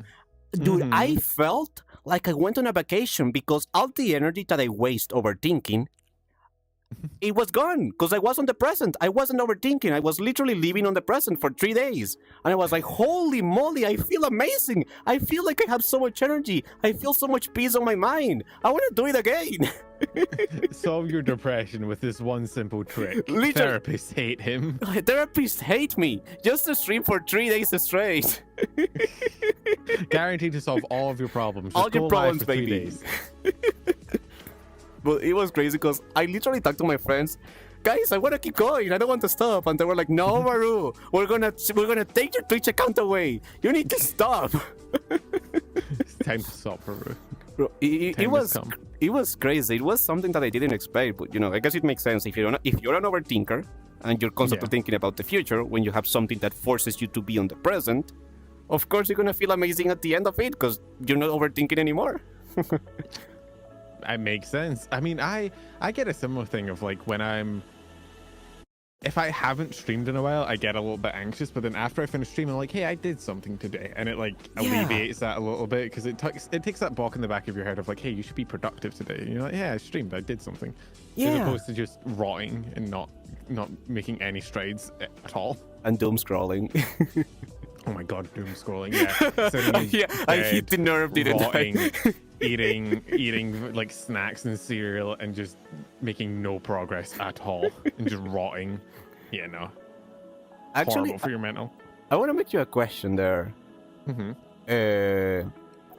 Hold up, brain. Oh my god, I have like 7 different ideas. I feel that. I got it. Sorry, I nailed it just now. He's rotating. I'm curious to hear what your... Okay, I'm trying to put this out into words. Curious to hear what your motivation for streaming is, or what is it about streaming or content creation that you like that keeps pulling you back? It's hard. I mean, I think honestly the biggest part of it is like the community, because I started streaming just when the reason I started streaming is that I was at uni and then we were moving from Australia to Scotland and I couldn't keep doing my degree, so I dropped out of uni in order to move. But there was like a period of like a few months between when the uni term started that I dropped out of and when we actually moved. So I had like 2 months where I was working part-time, but I had nothing else to do. And so I started streaming and making content and doing all that stuff to try as a way to like pass the time, as a way to, you know, do a creative endeavor. But ever since moving from Australia to Scotland, it has genuinely become like my main social outreach. Like most of my friends currently, pretty much all the friends that I interact with regularly are via streaming in one way or another. They're either people in my community or they're streamer friends that I met, and a lot of them I've ended up meeting up with them IRL and have actually become like genuine friends of mine. That's So, awesome. I don't know. For me, I like being part of a community. I like being involved with things. I like having friends through it, and I'm, being invited to things and shit like that. And so there's also, like a part of me that is like, hey, if you lock in, the more content you do, the bigger you get, the more reach you have, which means you can meet more people and get more friends, and it's like an infinite friendship generator. And so that's kind of that. And for the other side of it, that's my like streaming side. But for the news side, I definitely feel like, at least for me, when I was first getting into the VTubing scene, I feel like there's so much going on all the time everywhere that it's hard to keep up with. And so my motivation at first was to try and make it a little easier for new fans to like get a general idea of what was going on in the scene without needing to just tune into VODs. And in recent times, honestly, the only reason I've not stopped doing news, because I'm not super passionate about it anymore, the only reason I've stopped doing it and not stopped doing it is because I feel like the news space is so full of bad actors in one somewhere or another, and people willing to just do anything for a click or content or whatever, that I don't know, I feel somewhat like compelled to keep doing it. So at least I know I'm trying my best to make decent news content. But I don't know, part of me thinks that eventually I'll probably move away from news. I'll probably move away from it, even though I know it's like the main thing I'm known for, but move mainly into like a actual streaming, primarily a streamer instead of primarily a news content creator, because the fire's kind of dying a bit for me. That's understandable. And I think you're doing the right thing by, noticing that, taking care of that before, you run into the place where you're just completely burned out and you don't feel the creative strike anymore. Yeah, it's important. I mean, it's always hard, right, to like call it quits on something that's working. But I think it's probably something. It's why it's a big part of the reason why I've like started a VOD channel, why I've started doing more Twitch streams. Why I started posting clips, trying to post clips on my YouTube when I actually get them out and don't cringe at them and delete them. That's the best content. I am not kidding that the content that you cringe the most usually tends to be the one that does the best. Oh God, I'm just gonna have to bite my tongue and send it out then. Just don't think about it. Literally, just send it and just drop your phone. Like go for a walk, do something. I upload something and I'm like, right, let's close all the tabs and not look at YouTube for the next 12 hours. I don't want to see all the notifications. Seriously, it gets better the more you do it. I've become more of like a variety streamer as opposed to being completely locked into news, which is gonna be hard, but it is. My goal for the year, my like New Year's resolution, the thing I'm like trying to dial in, and I'd really like to hit partner this year if I could, which is a big goal. It's going to be hard, but it's not impossible. I feel like it's not impossible. I feel like it's doable, and so I feel like also if I can do that, if I can hit partner this year, then I'll have made sort of a community separate from my news, if that makes sense. Like I've made my own separate streamer platform as well, and that once I get there, I won't feel as tied down to the news where I feel like I need to keep going back to it because it's the thing I'm known for and it's the thing people talk about. Whereas if I can get to the point where I have an actual streaming platform, then I think it could work. I feel ya, especially something that resonated with me is when you mentioned that it can be hard not to do something that works, especially when it's the main thing you're known for. As a similar example, I do a lot of beer chat. Most people in my community either arrived or know me because of beer chat, because I talk a lot and I use full body tracking, I move a lot and whatnot. Yeah. And it works. It's basically what gave a huge boost of growth to my channel and reachability and whatnot. But at the same time, I don't want to just be a beer chat creator. I don't want to be just a just chatter. Which is funny because I love just chatting, like genuinely. I have so many things on my head that when I talk them out, I feel so much better. And to my surprise, people do relate to the things that I have to say, even though I think I'm the most unrelatable person ever. Don't say anything, chat. I know you guys are going to write right now like, Varoo, you are super relatable. What are you talking about? I know you guys are right. These are just the funny gremlins on my head. But, I used to have the worst panic attacks about doing something different from VR chat, like a gaming streams, because I love games. That's also something that I really enjoy. Yeah. But I started to understand that it's okay. It's hard. I won't lie. As a creator, it's really hard to stick to what works because it puts you outside of your comfort zone. But it's also what allows you to, not rest on your laurels, not rest on the success, so to speak. Right. It is scary, but it's worth it in the end. And again, I went from having a panic attack when I did something that wasn't beer chat related, because it wouldn't perform as well, and I will take that down to me being the worst creator ever. Mm-hmm. And now I understand, hey, it's okay if it doesn't do as well. A lot of people know you for beer chat. Some don't want to see that, but some do want to see different things. Some are sticking just for you. And that's what I realized. Those are the people that I genuinely... I mean, I care about everyone who even watches me for a second. But as a creator, that's your core audience. The people that are there for you. They don't care about the game. They care about you. Yeah, it's important to kind of focus in on that fact a lot as well, as because sometimes I think it's very easy to get into your head about numbers, and if you see number go down, you're like, huh. Oh, bro, I even have a script that Miss Telly made for me that hides all my analytics. Oh, I have viewers turned off on my Twitch. If you just click the Twitch thing, it turns it off. So. Oh no, yeah, I have everything disabled, but on top of that, when you're watching somebody else's stream and you see the viewer count at the bottom. Yeah. I have a script that disables everything. All of that. So there's 0 numbers on my Twitch. It's probably helpful. I feel like the numbers can get so into your own head. And so much. It's hard as well as a streamer to be if you notice you get half the viewership doing one thing as opposed to the other. It's hard to not get into your own head of oh, this is bad content. But yes, precisely. It's also important to remember that means that many people, however many it was, 15, 20, whatever, still decided to watch you. Yeah. Even though you're not doing the thing that they probably found you through. They still decided to stick with you, which is huge, right? Absolutely.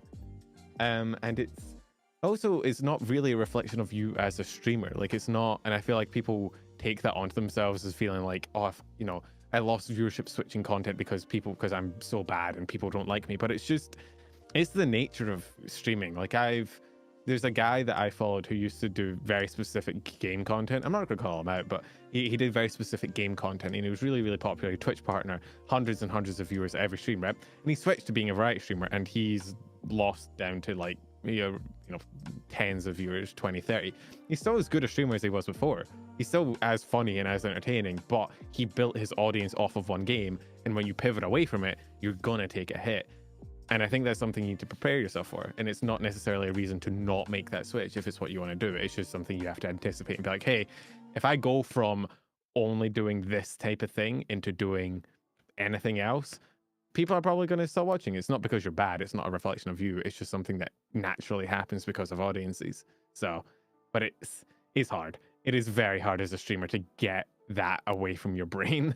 Dude, I wish I had known you earlier on my whole streaming journey, because that is the lesson that I had to learn on my own. Because there's no streamer handbook that prepares you for everything that streaming entails, both the good and the not so good aspects. You literally pick it up and learn about it as you go, and your perspective on that is really, really freaking good. I am so grateful that you decided to tackle the subject head on and share your perspective on it, because I think it's really healthy. I think it's something all of us, even if you're not part of the creative industry, could really, really, really take to heart. Honestly, separating your word from, how something performs. Yeah, you have to. I think as a creator, sometimes you have to take pride in a piece of work as itself, as opposed to how it performs. Right? Yeah. Look at a thing and be hey. Even if this gets no attention, even if people don't love it, I like it and I'm proud of it. It's also hard because I feel like a lot of the streaming space currently is very anti-numbers. People don't want to talk about numbers. People want to act like numbers don't matter and are of no relevance, and we should never talk about them, and you should never feel bad about them, and you should never pay any. And it's a good sentiment, and I feel, because it is important to not let numbers rule your life, but it's also a little bit naive to not expect, especially new streamers, to get a little bit of a hyperfixation on like how performance is doing. And I think it's important to just sit down and be like, hey, look, you know, the numbers do indicate some things, but it's not, you can't base your entire content path off of numbers. Like, Yeah. because if you do that, you end up in a hole where you can't pivot out of it because you're stuck. It's kind of where I'm at with the news, where like the news got me numbers, sure, like I have, you know, whatever, 140,000 subs on my main channel, but am I happy doing news anymore? Not really. Can I pivot away from it that easily? No. It's a long, hard process. So even if something looks like it's easy and is going to get you numbers, and you're like, oh yeah, I should just do that, it's important to also make sure you like it and you enjoy it, because otherwise you might find yourself stuck. I feel like enjoyment is a huge part of it. Like, I might be naive or whatnot a little bit, but I just do content that I like. That's my main driving force. Sometimes it performs really well, sometimes it doesn't. That's just part of the whole being a streamer thingamajig. But yeah, fun is 100% the first driving force that I have, the first factor. I think it's a very healthy attitude. The naive thing is less of like, I think as an established content creator, it is very mature to be able to turn numbers off in your brain. But I think a lot of people give advice to new streamers to just turn numbers off. And I think as a new streamer, if you're not used to the concept of statistics and analytics, it's very hard to just disconnect yourself. And sometimes it's like you have to sit down with them a little bit and be like, hey, this is what they mean, don't take it to heart. And if you can eventually get to the point, I'm still not there myself, I'm still not there to the point where I can completely disconnect from numbers, but I think if you can get there as a content creator, I'm not saying you'll do better, because there's probably some merit to looking at analytics and trying to play to them, but I think you'll definitely be happier as a creator Absolutely. if you can get to the stage where you're like, hey, I don't actually care. Like, I will make content I find is fun for the people that enjoy it. I don't really care if it gets seen by 100 people or 1,000 or whatever. Like, I'm just going to turn numbers off. If you can actually turn numbers off in your brain, I think you'll be way happier as a creator. I actually think it's one of the biggest leading causes of burnout. Yes. Is this hyperfixation people have on bigger number, better person. And dude, you see people, it happens at every level as well. It doesn't matter how big you get, people are always going to have, I've seen people with, you know, viewerships that other people would kill for, right? You know, thousands and thousands of people watching them, like whatever, crash out and get super anxious and self-doubtful because something they did got, you know, half of the viewership, even though half of that viewership is still more than 99.9% of people will ever have. It happens on all levels, yeah. Like bigger creators, medium creators, we all are human at the end of the day. I think it's definitely more of a mental thing you have to tackle in yourself, of being like, hey, I'm going to turn off from the numbers. Yeah. Because it doesn't matter how big you get. Like, it genuinely, obviously there's a little bit to it if you want to try and make streaming a full-time job, but it doesn't matter really mentally how big you get. You'll always be comparing yourself to another person or a number or whatever. You could have 10 viewers and you're like, man, if I had 50 viewers. You could have 50 viewers and be like, man, if I had 100. You have 100, be like, man, if I had 1,000. Like, the chain never stops. Yeah, it's like you keep moving the post forward. Like you reach it and then you keep pushing forward. It never ends. It's like people that are so focused on preparing for the future that they never actually take time to be happy. Like they're so like, oh, if I get this degree and if I get this job and if I get this much money, I'll be happy. But then they never actually take time to sit down and just be happy right now. Enjoy life as it is. It's kind of like that. Like, so many people are so obsessed with like, oh, I need to get this many viewers, I need to get this many followers, I need to get this, and they never actually sit down to just enjoy the act of streaming and actually enjoy creating content. They're so obsessed with getting to that next goalpost. Honestly, this might sound a bit off, and you make an incredible point. Thank you so much for bringing this subject of conversation. It's one of my favorite things to talk about. Also, welcome, Drag. What's up? You know, this is just my perspective. But when I'm meeting somebody new, and, you know, the subject of viewers come up and they say, oh, dude, I'm going to get so many followers from this thing, I'm going to get so many things, that's a red flag for me. That's an instant red flag. And so far, sadly, it has proven to be true every single time. Well, it's people like that. It's again, I can't fault them for it because I understand the anxiety that comes from being a streamer. We understand it, but as you say, it can be your driving force. You know, the happiness, the joy has to come from the act of streaming, from the act of going live. Sure, it's nice to be validated. Like, I won't lie. It's nice to have a follow, to have a sub. We all want to be received. But that's the biggest lesson I had to face head on. As much as as nice as external validation is, you are the first person that needs to validate yourself. And you could have 1,000 people right now telling you you're the best streamer ever. But if you don't believe it yourself, then, Well, it's a lesson that's actually just more of like a life lesson, weirdly, that is hard to learn, is that if you ever have... If you're relying on external validation, that can always change. Like, it can always go away. It can always be fault, or it can always get stripped away by something, right? Like, same with, like, if you validate yourself based on grades in school, you can always fail a test, right? And if your validation comes externally, the moment that fails, the moment anything falls, so the moment your viewers drop, the moment you lose followers, whatever, your entire self-worth crumbles. And you have nothing to fall back on because you've spent your entire time propping yourself up by other people. I'm gonna be real. That is the biggest challenge I'm facing, because for the longest time, and I don't shy away from it, I talked about it openly on stream, I was running on the external validation because I had very little self-esteem. And I reached that point, you say, where, when the external validation stops, you crumble. And I crumble hard. I crumble hard. But my main takeaway from that was... Oh, sorry, I didn't mean to interrupt you. Oh, no, sorry. I thought I didn't mean to interrupt you. Continue. Okay, it's okay. If at any point you want to say something, just go for it. I literally don't want to take. Oh no, it's talking. It's hard to like judge the vibes of like, oh, they're finished a sentence, so I should reply, or no, they're continuing a sentence, I should shut up. It's very hard to judge. But okay, finish your point. Oh, good, thank you. I've come to understand that I need to validate myself. Like, I am incredibly grateful for my community. Like, my community, I don't know how I got so lucky to have such amazing people and friends that genuinely tell me on my darkest hour, Varoo, you are a great freaking streamer. But I also come to understand that I can't keep running away from it. I can't keep running away from my lack of self-esteem and whatnot. And I started to work on it. And yeah, it's hard. I won't lie. Mental health is a really freaking hard cliff, and when you think you got it, when you think you finally got it and you're never gonna fall again, guess what? You fall again. But it's not impossible, and that's the main thing. Big, small, medium, we all are human, and there comes a point in your life where you need to be the one that believes. Like, I'm super grateful for my community. They pulled me out of the hole so many times, and they will probably continue to do so until I reach that point where I'm like, I can finally see what you guys see on me. But until then, thank you. But yeah, I understand that, I gotta believe. I gotta see my worth. I gotta see my value.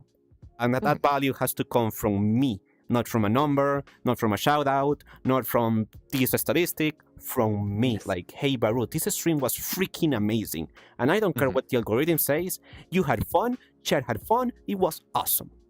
That's it. Yeah, I think that it's a very healthy attitude to have, and it's pretty true. It's true of anything, and I think it's probably one of the hardest things you have to learn just growing up is like not to leverage your self-worth on anything that could fail you. Like, for me, it was academics. Like, I really placed a lot of my self-worth on my academic ability in school, and in school ended, and I had no exams to like have a big number, big check mark to validate myself. And I was like, wait, what the hell? I have to just do it myself. I know how to feel good about myself if I don't have someone giving me a percentage of questions I got right. What the?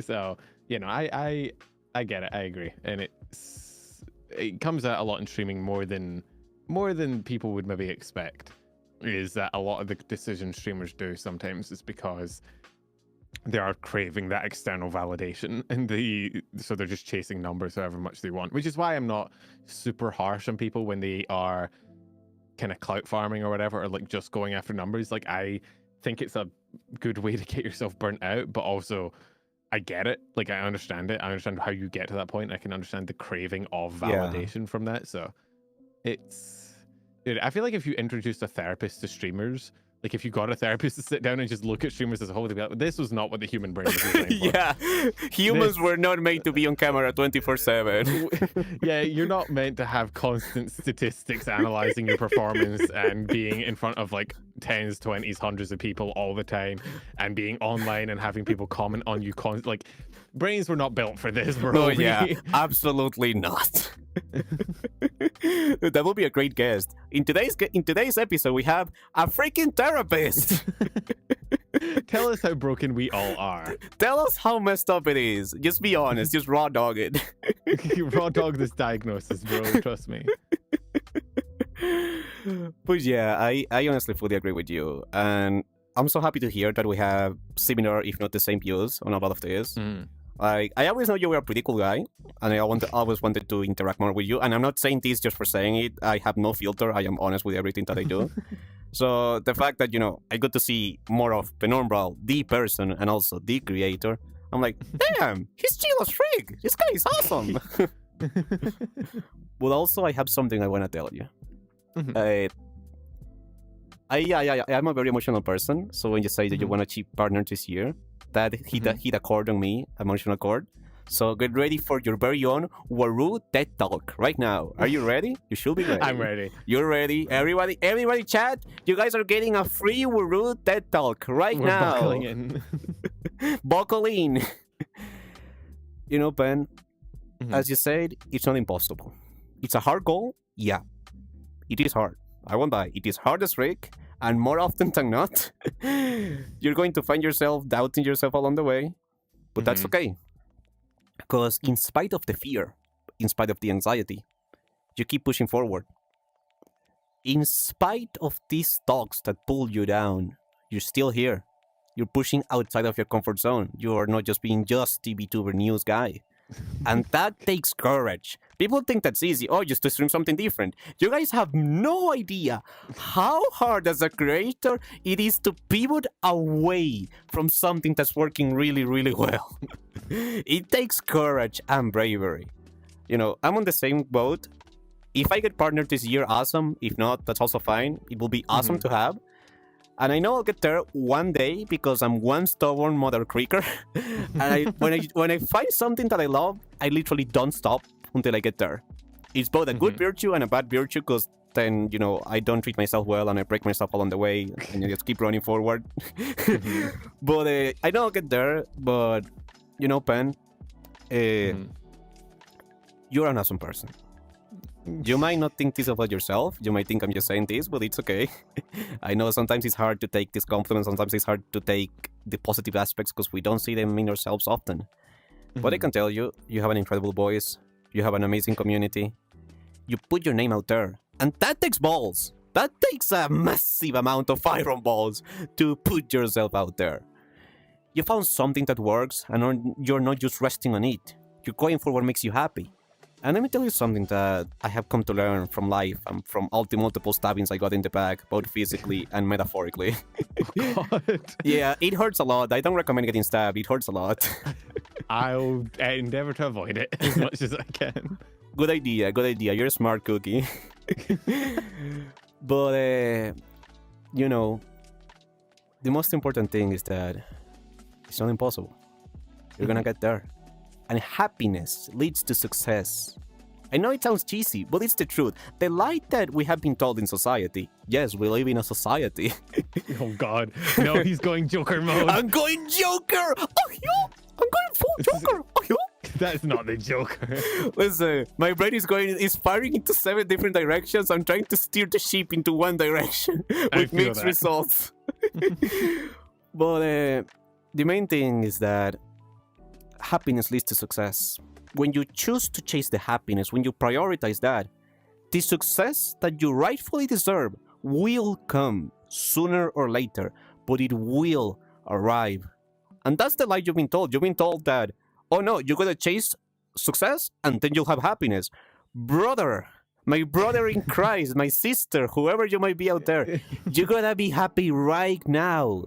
You were saying this before. You can't wait to reach the thing to be happy then. No, you gotta enjoy the journey. You gotta be happy with what you have right freaking now. And if you're not happy with what you have, find a way. Find a way. But when you're happy where you are, when you're excited, when you're fulfilled, guess what? You're gonna bring more of that into your life. Prioritize the happiness, and the success you will literally attract it your way. And honestly, Ben, even if I don't know when, it's impossible for me to see a reality, a life, a world where you are not a Twitch partner. If you ask me, you already are. It's just a matter of making what you make, your content, resonate with the right people. And you're already getting there, buddy. So I can't wait to see the day where you have the little check mark, because I'm gonna be like, that's my boy! That's my Scottish lad! He freaking did it! That's my number. That's my number! I knew he could make it! That was super sweet of you, dude. I appreciate that. Oh, Thanks. good, buddy. I'm always honest, and, you know, when I see someone that really deserves, you know, to be appreciated, to be recognized, I just go for it. Life is too short to not just go for it. I believe we'll both be hitting partner. Okay, I believe we'll both be hitting partner this year. Shit! There Oh we go. shit! He hit me. No, Ben! Oh, doing it. bro, I'm gonna cry. We're doing it. I'm not taking no for an answer. Oh I'm sorry. my god! He fired This back. is I was not The consequence expecting. of your pet My talk consequences. Is Oh my! I was not ready for this. Your actions Oh, bro! have it's this- consequences. oh my freaking! that we're both hitting a partner this year. It's just gonna is the reality of the situation. I don't know. I hate to. If you had any plans, cancel them. I'm sorry. This is just what's happening. Oh, but thank you, buddy. Oh God, freaking Christ! Oh. He's Oh, doing zoomies around the room. God, I need to stand up. Oh, He's Oh. lying again. Get him. oh, oh. Okay, Ben, thank you so freaking much, dude. You have no idea the weight those words carry on me with the whole low self-esteem and overthinking and whatnot. It hits hard when I hear that, especially when I know the other person genuinely means it. Oh yeah, it was, you know, it wasn't a suggestion. It wasn't a recommendation. It's just the reality. I'm a fortune teller. Oh, God. I was not ready. I was the one to make you emotional, and you're the one getting me all emotional. Oh my God, I wasn't ready for countered it. this. I parried it.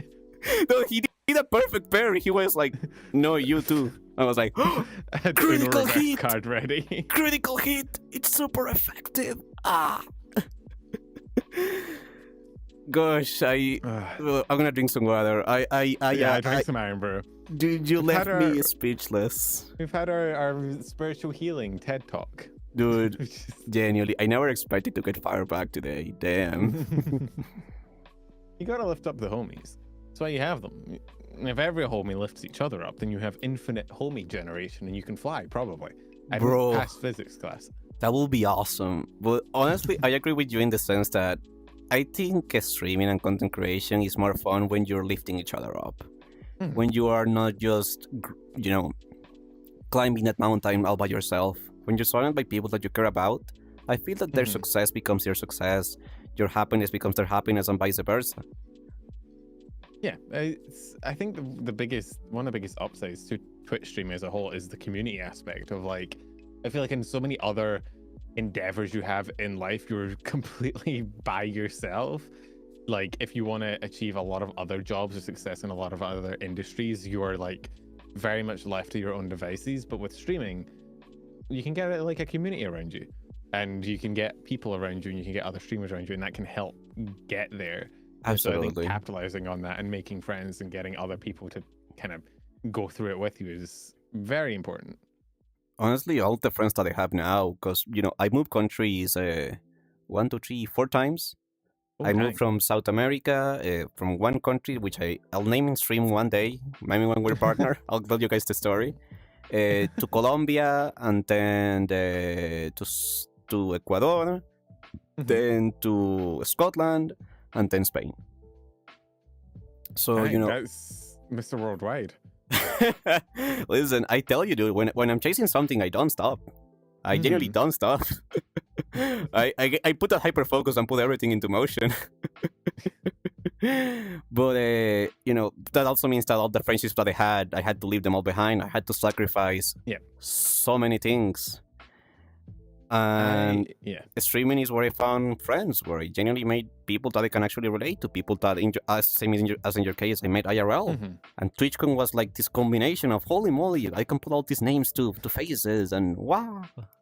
TwitchCon is good for conventions are good for things like that, for meeting other people. Yeah, it's the same as me, you know, like after moving to Scotland from Australia, like it also provided stability, right? Because it doesn't matter where you go or what you do, like you always have, well, assuming you have the internet, but you'll have your, you know, your community, your streaming friends, your online friends, no matter where you are, which is, I think is also just really comforting to have sometimes. Like, it's one of those things that you can do, like even if you're having a bad day, even if something bad happened, or even if you're going through a stressful situation, you can go live and your community will still be there and your friends will still be there. And it's just like, it is a very easy ground, because well, like my dad had a heart attack earlier this like a few weeks ago, and he was in the hospital and I was looking after dogs, and it was a very chaotic thing. And obviously in that, you don't always have other people around because everybody's running around doing their own thing and at the hospital and whatnot. And so I actually went live like you know, a few days after it happened, because even though my community was like, yeah, take a week off, I was like, it's actually quite calming to slip into a routine of like, yeah, I'm just going to go live and have the people there that are always there and talk to them and interact with them. And it is like it's not even just that it's like having, you know, however many friends in the room with you. It's more just like, it's like having it's just sometimes quite grounding to be around other people. And I know people use streams for that as well, where like they will turn a stream on in the background to just have like have that presence, that human connection thing. Because I feel like it is hard. We're definitely built to be around people. Like we're definitely built to like have other people like talking, and I think in modern day that can be quite hard because of like anxiety, social anxiety, stuff like that. So I think streaming as a medium is quite significant, quite, you know, important in that it can help fill that void for some people, both the streamer and the people watching. It creates a connection. The that element, a human element of seeking, connecting with others. Yeah, and I think it's even just like, and not to wrap back around to the analytics thing we're talking about today, but I think that's another reason why it's so damaging sometimes to focus on numbers, because you don't want to start just viewing your audience as numbers, right? Exactly. Like, if somebody hops into your stream and says hi and is like talking and you know them and you're talking back, you should view that as like a significant thing, like a real human being, a human person clicked in and is now interacting with you and you're talking and you're having fun, right? But if you get into the analytics mindset, your brain will just go, oh, that's just one more viewer. You know, it's just an extra tick in the number count on my Twitch analytics, right? And I think that's pretty harmful to your ability to foster an actual community you care about. So I agree 100% with you. Even if it sounds parasocial, I genuinely see each viewer as a friend of mine. Like, sure, not like a close friend, I'll tell you everything, but I genuinely carry them on my heart. And I always wish them the best, and I hope that any goals that they have, and even if they chose to spend a second, a minute, or an hour with me, you know, I want them to achieve everything in life. I want them to be happy. Yeah, I don't know, for me, it's interesting as well, because like I can see people coming to chat that I know for a while, and I can see like they will tell me something and be like, oh yeah, because I remember you told me this thing like 2 weeks ago, and how's that going? It is like, it's not, obviously you don't want to get full parasocial and start being like, yes, these are my best friends and I love them and they're my real friends and I know them and I'm going to turn up at their house at 3 a.m. and it'll be fine. But there's definitely an element of connection to that. And I got quite sad the other day because I went through my like founder badge for Twitch and like looked at who my founders were and whatnot, and I realized like it's very hard, I think, to keep track of when somebody doesn't show up to stream, if that makes sense. Like, it's not, you don't notice like, oh, that person's gone normally. But going through, I noticed, you know, naturally, obviously, viewers fall out. Sometimes they stop watching Twitch or they move on to other things. Like, it's not a big deal. But it was quite saddening because I was like, man, these are all people that I used to have in every single stream that I talked to and I knew. And I've just kind of not seen them in ages. And it's, I don't know, it's quite... That's another reality of Twitch streaming that's kind of rough, is that you will have, as much as you'll have a community and have people, you also will lose them eventually. Yeah, like people eventually move. That can be rough. I am telling you, man, brain was not designed for this job. Honestly, yeah, you're onto something with that. Brains were not built for this job. Therapists hate us. Therapists hate this one simple trick: become a streamer and ruin your mental health. Literally. Okay, Penumbra, are you ready for viewer questions? I am. Perfect. Let me just stop drifting. Oh my Oculus Meta, I swear to God. I've noticed that it looks like when I look over at the stream, because my monitor's over here, anytime I look over at the stream to see what you're doing, it looks like I'm looking directly away from you. Because of the way I turn, it looks like I'm ignoring you because I'm looking the opposite direction. Oh my God, you're not even looking at me. I'm just no, I can't even look at you anymore. You disgust me. Oh my god, I knew it. I'm getting cancelled. Google Doc time. Ben hates Varoo. Clip it. Quote that. Oh, no. Quote that. Put it on the coach channel. I actually have a coach. Do you have a coach channel as well? I do, but don't go there. Don't go there, Ben. Whatever you do, don't join my Discord and go to the coach channel. You're gonna see some stuff that I can't explain. Dang it. Oh god. Oh no, he got the link. Listen, Penumbra, just remember me for who I am before you saw the quotes, not who I will become. Well, before after I saw the quotes. quotes, I still knew you as Diaper Boy. So God freaking, I don't want that to be my reputation. I don't want that to be my legacy. I don't want to show up to TwitchCon and have people be like, oh, look, it's a diaper streamer. Bro. I'll show up with a diaper and be like, here you go, a present from my friend. Oh my god. Oh. Wait. Oh god, Wait. this coach channel is absurd. It is pretty wild. You're the guy who worked. Are you serious? Yes, it's me. It was a beat. It was a bet that I lost with Jazz. I forgot it was you. I mean, that was for the best. Merlino is literally pulling it all together like, oh my god, it's him. Merlino's in my chat pretty often. I think he was there when I raided into you for Diaper Day. Oh my god. That's what you should call it, D-Day for Diaper Day. Theobax, welcome to the stream. How's it going? Okay.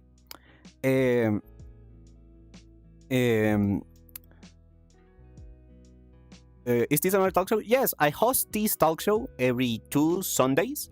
Our host or guest for today is VarooVT. He's a variety streamer, VTuber news creator, Scottish extraordinary. Listen, I ran out of adjectives. I had to come up with something on the spot. But yeah, I appreciate it. all good, man. We have our first question. This is a viewer submitted question from the form that I share on my Discord and my Twitter before the show itself. So you guys can submit questions. I have a chance to see them answered live on the stream. This is from Jaco Baldi. How long have you been streaming on Twitch, and how did you and Varoo meet? Oh, well, we talked about how we met a bit earlier, didn't we, with the back shots? Oh yeah, okay. Then you can mention how long you've been streaming. We met through backshots, clearly. I mean, clearly you don't know the lore of me and Varoo went into a back room, we chugged some adrenaline, we did some pills, and then we did backshots for like 2 hours. We had some beers too. We had some drinks too. We did have some beers. It was beers, backshots, and broken promises. Yeah, we were not alone. Yeah. We had Mistelli and Sakura Starlight as well. Did. Yeah, they were watching.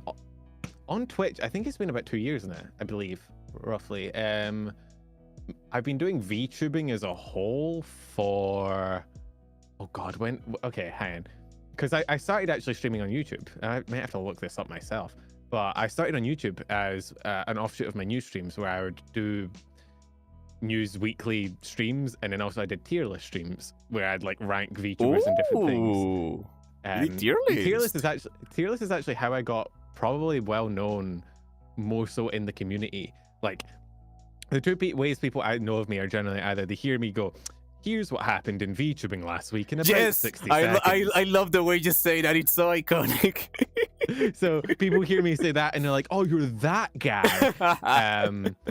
Or people see one of the tier lists I posted and they're like, oh, you're the tier list guy. I stopped doing tier lists, but I used to do YouTube streams. So my first YouTube debut streaming with a PNG Stickman, which I still need to bring out again because chat has been asking for ages, was on September 4th. So it's been about 2.5 years almost.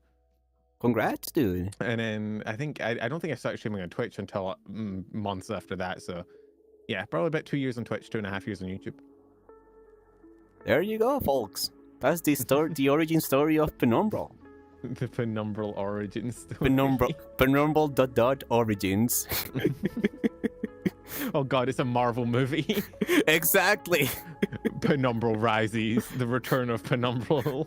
Penumbral Strikes Back. This sequel you never knew you expected. Alright, let's go to the next question, and let me open my tab so I can double check who sent this question. Hold sorry, I have like 7 different overlays. Handling this on VR is trust me, hard. I get it.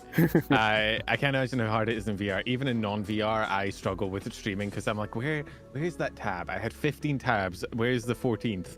I lost it. Oh, gotcha. This is from Jacobaldi as well.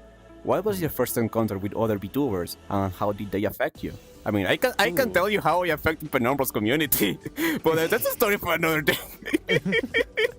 Well, okay, my first encounter with my first time seeing a VTuber was like way back in like 2016 when I first saw like Kiz and I and HoloLive VTubers have those like English clips come out. That wasn't really my first interaction. It was just my first time seeing them. My first interaction with a VTuber was probably Numi. My first ever video I made on my YouTube channel back when it was my first ever video, so I had no one, like there was nobody, I had no subs, no nothing, right? And I posted it and it had, I didn't get any views because it's YouTube. I went to bed and then I woke up literally the next day and somehow Numi had found the video and reacted to it. And so I obviously woke up to, at the time, an absurd number of notifications and comments and views. And I was like, oh my God, I'm popular.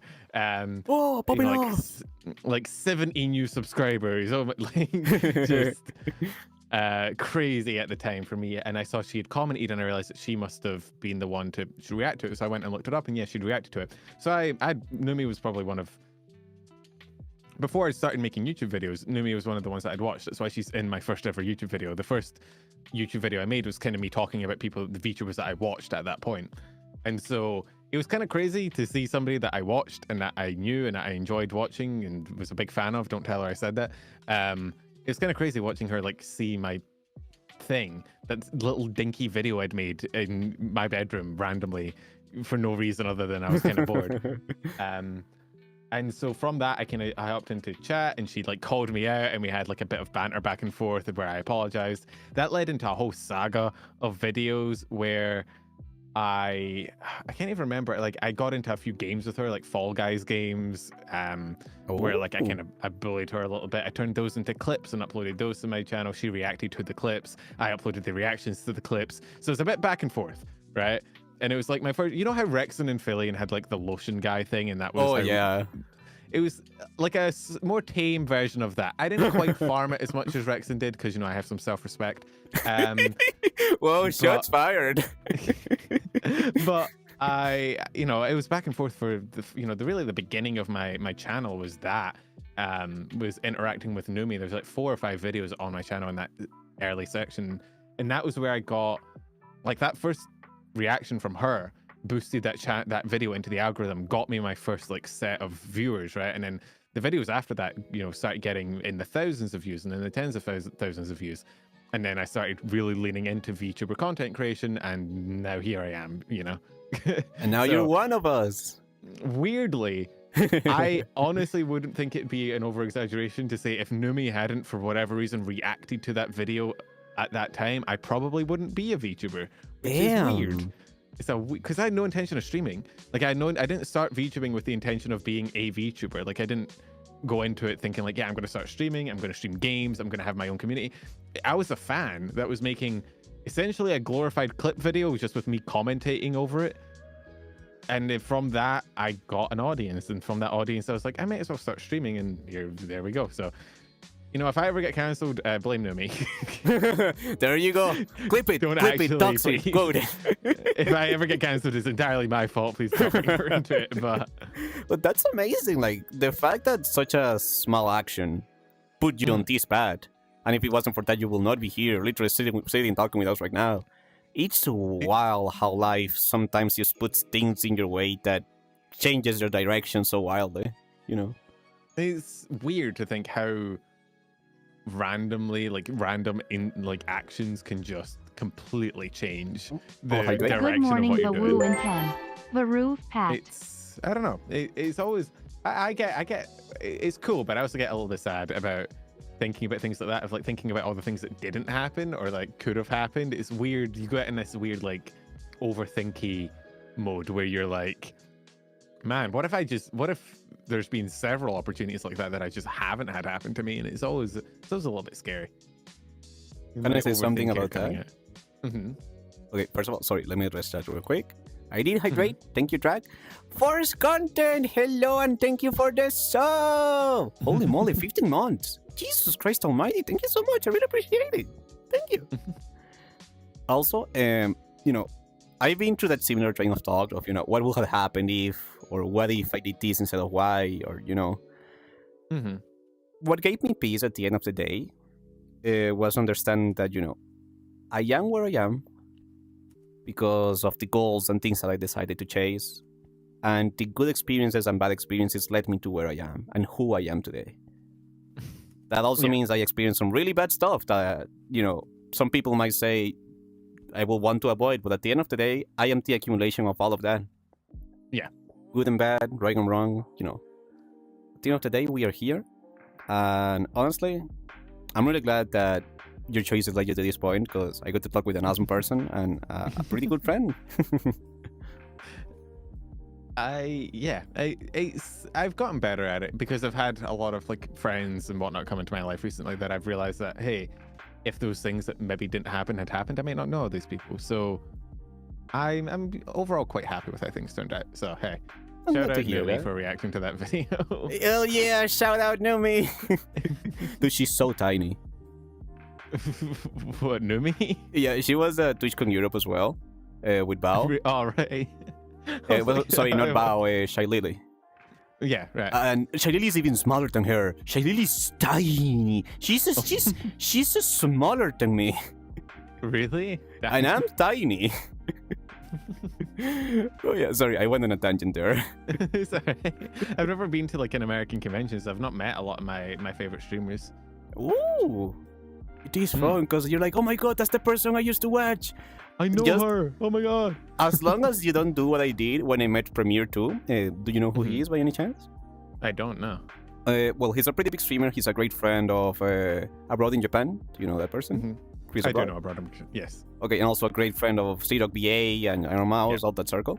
Okay, he's a pretty big streamer. I met him on TwitchCon during a meet and greet session, and the instant he was like, okay, it's your turn, come. I broke down crying. I couldn't even talk, dude. I couldn't even walk. I was shaking. I just kept saying, I'm so sorry. I'm so sorry. He was like, it's okay. It's okay. Take your time. Take your time. I was here. I'm like, dude, I love your streams. They changed my life. You inspired me to start streaming.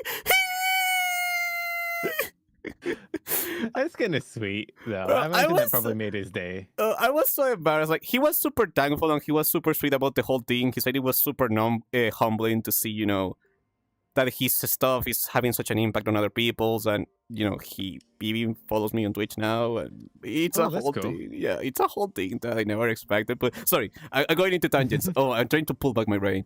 The point is, I broke down crying. I guess I left a good impression. But I wasn't expecting to cry, man. It's just that, you know, I come from a really rough country. Yeah. I have experienced many life or death and survival situations for prolonged periods of time. And to my brain, to myself, to think that I was in front of him, of the person that inspired me to start streaming, and I was about to talk to him, he was like, dude, we come so freaking far. Look where you are, man.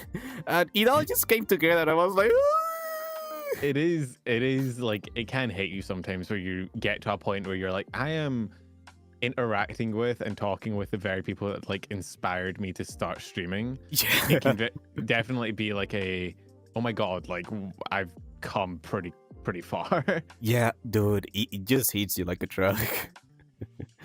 It's always like a bit of, not a humbling moment, but it's always a bit of a grounding moment of realizing like, hey, I actually, because, you know, above all the numbers, above anything, like the community, like bonds that you make in a scene are probably the most significant, right? So being able to look at it and say, I am now in the community that I once looked up to and once adored as much as I did. Yes. I can understand for that to be emotional. You nailed it perfectly. You put into words what I couldn't quite put into words. Okay, next question. Which variety aspect do you like the most of content creation or VTubing? This also comes from Jack O'Baldy.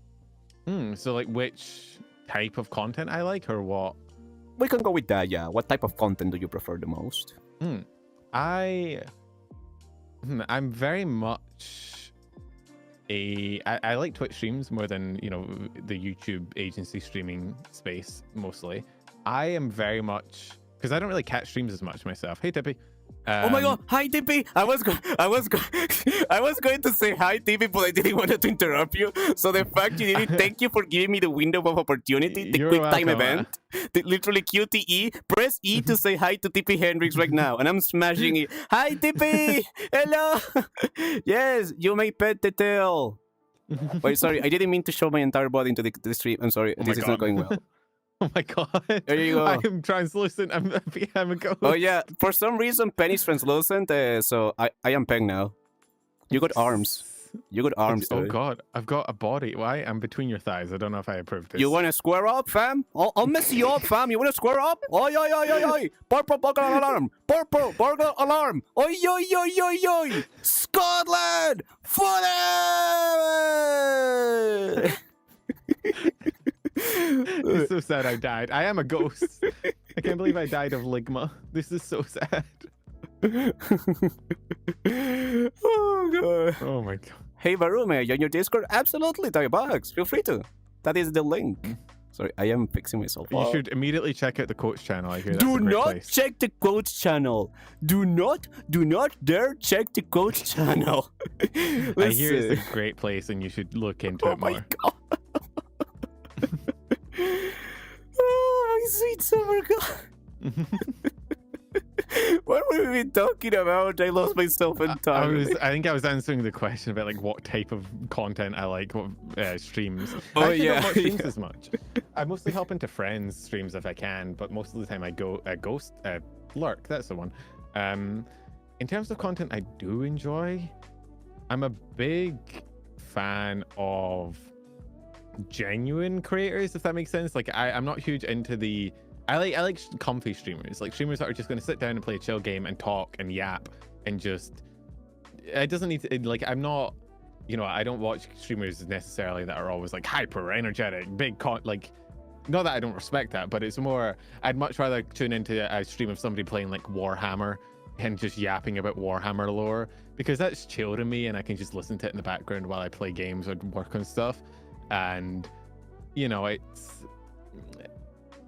I'm very much a second monitor watcher. I'm very much sometimes I want someone up on the other thing that I can just listen to while I do something else. And so for me, content that I have to keep checking back into the stream to see what was going on is not ideal. So I like yappers. I like people that are playing like a Nuzlocke or Yu-Gi-Oh or whatever, and I can just listen to them talk about. He likes yappers. Oh my god, I'm a yapper. It's a match made in heaven. It's like, oh yeah, the best way to describe it is if I like video essay content. So if a stream has a similar vibe of like a video essay where it's just a guy yapping about something, I will tune in. Respect. I spent probably several hundred hours listening to video essays about things I do not know or care about. Just like an entire a 7-hour iCarly retrospective. I'm like, hell yeah. Oh, I'll watch that. dude, I've seen videos like that. I'm like, bro, this is like 5 hours long. Dude, Well, I understand that, you know, sometimes it can be nice to hear somebody just passionately talk about something, even if you have no interest on the subject. Just hearing somebody just hyper fixate on something and go wild with it. It's nice. it's fun just hearing, like, it's also just new information that you're not necessarily invested in, so you can kind of just be like, oh, that's interesting, wow. But then you can tune out, and then you don't need to be locked in the entire time, so you can kind of dial in and out whenever you want. I think it's peak viewing content, you know? Yeah, I agree with you. Are you ready for the next question? I am. Let us behold. Okay, let me double check which person sent this one. Okay, this is from Masta Vera. Great name. What's a moment of, you know, content creation and VTubing in the last years that you treasure the most? Ooh, That's a good question. That's really that's good. good. It's hard. There's a lot. I think I'd have to say VExpo though. Ooh, that was the Getting- one in the UK, right? Yeah, getting to meet like my friends and hang out and go to karaoke and get drunk, and we ended up, a bunch of us ended up going down to London and just like hanging out in London for a week afterwards. And again, because I moved from Australia to Scotland, and I don't really have many. It's weird to say, but it's hard to make friends as an adult when you're making content, right? 'Cause Yeah, you don't have it's a really workplace. freaking hard. You don't have a workplace to talk to people. You don't have school. You don't have uni. So making like, and I live in a really small town in the north of Scotland, so I don't actually know if there's anyone else like my age in the town. So it's hard to make IRL friends, and so for a pretty long time I was not interacting with people much outside of online. So having that experience of being able to go down, meet up with a bunch of people I'd met online and a bunch of friends, and actually hang out and like go, you know, to different parties and go to restaurants and go sightseeing and having drinks and playing like drinking games back at the Airbnb and whatnot, all of that together was just such a Aww. cool experience. And it was also like a physical manifestation of, you know, what I think can a lot of time be very ethereal is a very snobbish word, but I can't think of ephemeral. I don't know. Something that is entirely online. I think it can be very hard to put into physical reality, like the success and the things you've done on the internet, because it's all just on the screen. And when you turn your monitor off, it's like you're just alone in your apartment by yourself, and you're like, man, did that happen or am I crazy? And so being able to like go to an event, see people that I met through the internet, hang out with them, and have those relationships be sort of like put into the real world was pretty cool for me. You know, it was a physical affirmation that, you know, the things I'd done on the internet were actually cool and actually happened. And I caught myself a few times going around the convention center kind of thinking to myself like, damn, I'm here. Like I'm here, I'm doing this. This is a reality. And it all started from that one day in my bedroom when I was like, I'm gonna make a YouTube video. And that was pretty, I don't know, it was pretty wholesome for me. So that'd probably be the moment I pick. That's super sweet, dude. I was not expecting that. Also, episode 4, thank you for the follow. I really appreciate it. And welcome to the stream. Honestly, in my case, it was very similar. It's a tie between the streamathon, the 3-day streamathon, because genuinely that did so much for my mental health. And it really showed me, you know, how much my community is there for me. Like, you know, seeing the same chatters, you know, morning, evening, night, on Friday, on Saturday, and Sunday. I'm like, holy moly, you guys, how are you guys still here? Like, I really appreciate it. It means a lot, but bro, guys, like, prioritize your work and stuff, you know? Dude, having regular chatters is such like a reassuring thing for a streamer. Like having familiar faces turn up, like really, like obviously everybody has work to do. There's no pressure for a viewer to show up to every single stream. Like they're not gonna hold a gun to that. But like seeing people of their own accord repeatedly turn up to streams and just like show up, it's and a nice even if feeling. it's just to say hi, even if they lurk, even if it's just they say hi and then lurk, like it's still I don't know. It kind of reassures you that like, hey, I'm doing something right because this person is obviously enjoying it because they keep coming back. So, dude, I feel it's like the feeling of seeing an old friend. Like, oh my god, they're here again. Oh, that's awesome. I fully agree with you on there. It's basically a tie between the streamathon, because of the reasons you mentioned as well. Anything forward, but I really appreciate it, dude. Thank you so much, and thank you to everybody who's on my stream or lurks. Like, you guys are freaking awesome. Also, TwitchCon, for the same reasons as you. You know, it's like TwitchCon was the, again, when I met Premiere 2 and all these people that I look up to, but also where I made friends for life. And I didn't knew on my first time, because this was the first time I was meeting these people. The first time I met Rystone, Dutch Layer, Docha, Kuboksu. And I was like, they're either going to be awesome people, or I'm going to lose my kidneys on my sleep tonight. That was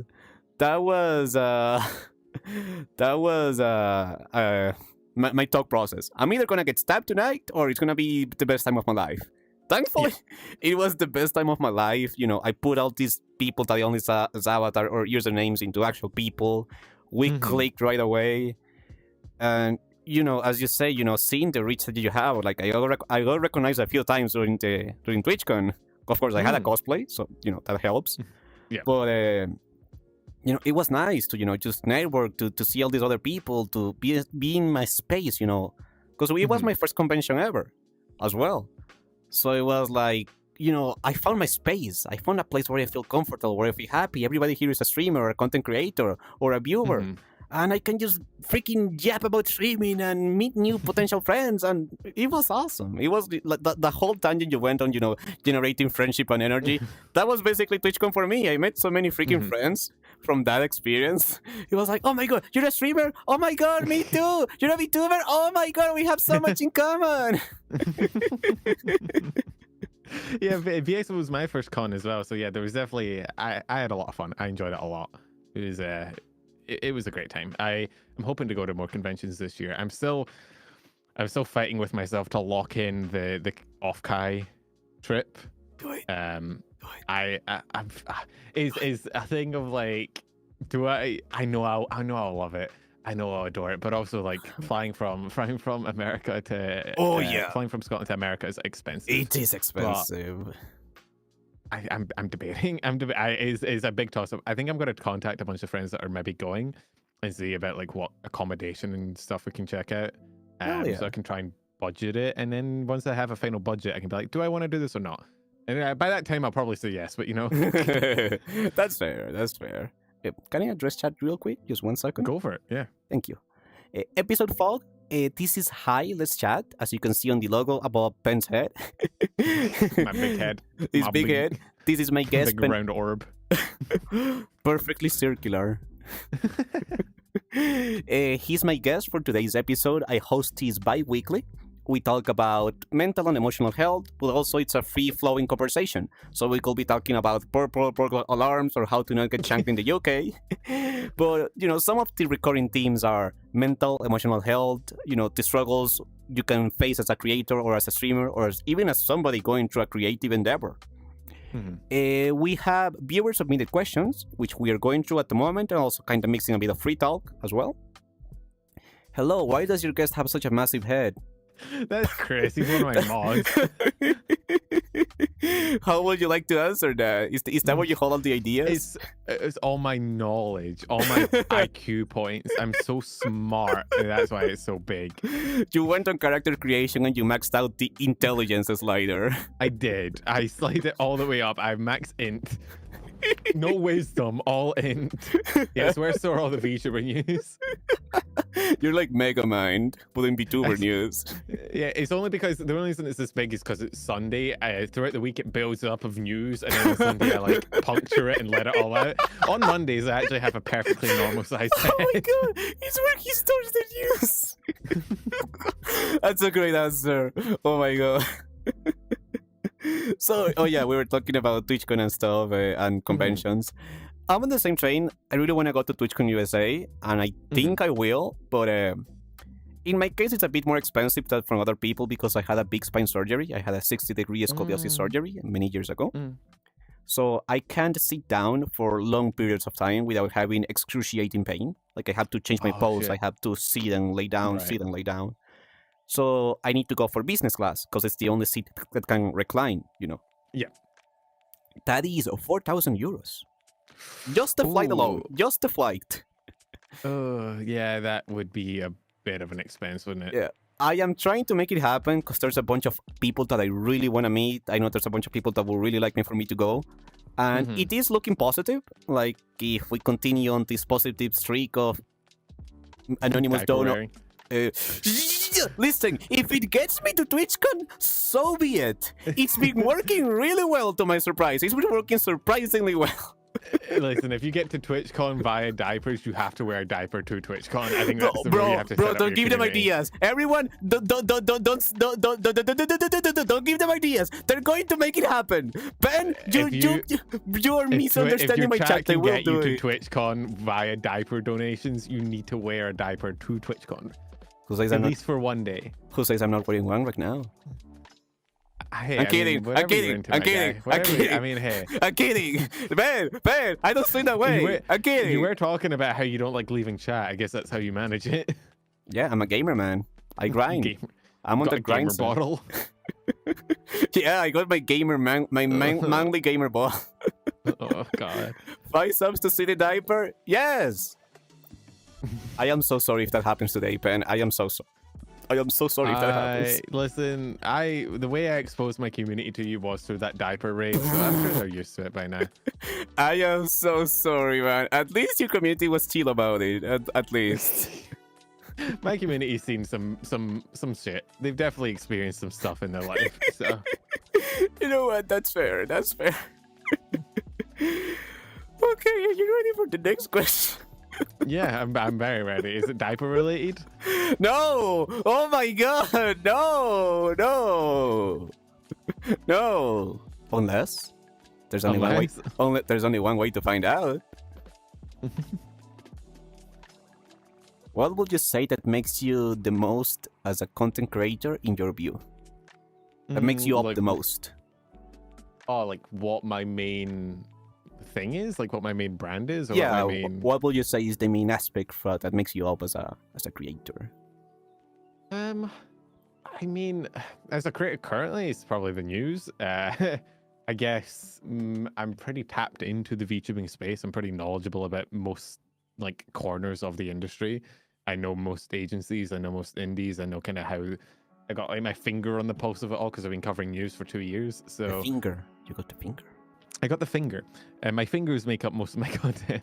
I think, and I also think I have a pretty decent track record of being neutral and unbiased and whatnot. So I don't know. I think the reason most people talk good about me if they do is generally because I have, like, I'm a YouTuber, but I don't farm drama super hard. Like I have a decent amount of integrity, I'd like to say, of not trying to specifically stir up drama or reporting things, you know, wrongly just to get views with a clickbait thumbnail or whatever. Yeah. So I guess that from a Twitch streaming perspective, I don't know. I'm very sarcastic and I'm very Scottish. Dude, you have a great personality. As I said before, your Planet Crafter streams are freaking top 10 yapping content.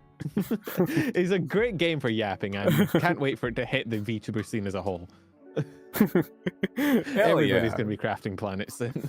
You're setting the trend, and then you're gonna be like, "I told you, everybody, I'll be the the first. hipster. I'll be the hipster in the community being like, I walked so you could run." Dude, literally. But sometimes I like to answer the questions as well from my perspective. Yeah, go for it. Yeah, I will say, even though I feel kind of cringy saying this, one of the main aspects is my vulnerability and my heart/emotions. As you guys know, I'm a very emotional person, and it's pretty much impossible to find a stream where I don't cry. If that happens, you should be worried. You should genuinely ask me, Varoo, are you okay? You haven't cried today. But at the same time, you know, it's because I experienced some really rough stuff in life, and I thought life is too short to not be the change that we want to see out there. And I saw a world that desperately needed more kindness, more joy, more making friends along the way instead of making enemies along the way. Less square up and more, you know, want to hang out. And that's been my pillar ever since day one. To be me. I'm just me. I don't put a persona. I don't put a personality. I am honest with my feelings and my emotions. If I'm having a rough time, you guys will know because I don't like to hide behind that. And to my surprise, people have actually been changed a lot by the things that I've said. Them finding out that they are not alone, that, you know, other people also struggle with their emotions, with their feelings, with their mental health. And I have had the joy of having had massive impact on my community. So I will say that's you know, what makes me up the most. Pretty wholesome. That is a very wholesome reason. Thank you. Although what I heard was that your main content drives is diapers and crying. Oh my god! I'm just convinced me that you are the baby VTuber. Bro, I'm just trying to get to Twitch, man. It was a bet. It's going out of control. It's going out of control. I don't want to go to TwitchCon USA and be like, oh my god, it's the diaper streamer. Diapers and crying. We're going baby mode. Let's go. Bro, I have some clips and I'm like, bro, I'm gonna regret these a few years down the road. Yeah, you're gonna be like 57 years old looking back at your Twitch streams being like, what the fuck? Like, what the frick, Varoo? I know you wanted to go to TwitchCon USA, but was this really the best idea you could come up with? Hey, if it gets you to TwitchCon, I understand the grind. Honestly, yeah. If it gets me there, I'll be more than happy to just. I have no integrity. I respect it, honestly.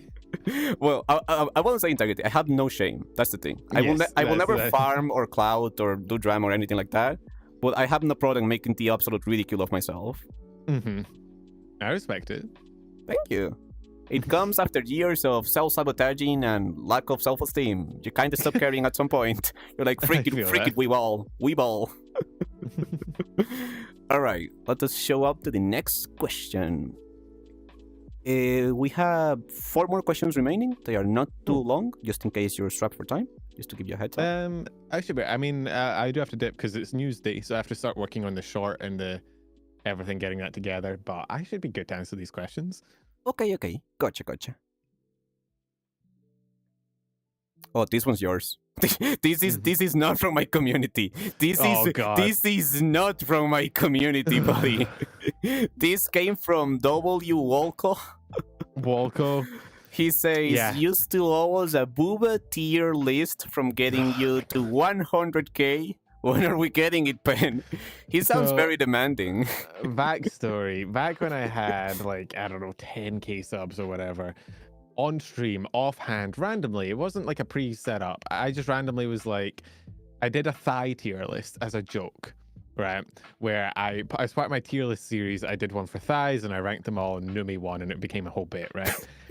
And then after that, people were like, when are you going to do the other body parts? And I was like, well, it's kind of just a one-time funny haha. Like if I do another one, it becomes a genuine thing.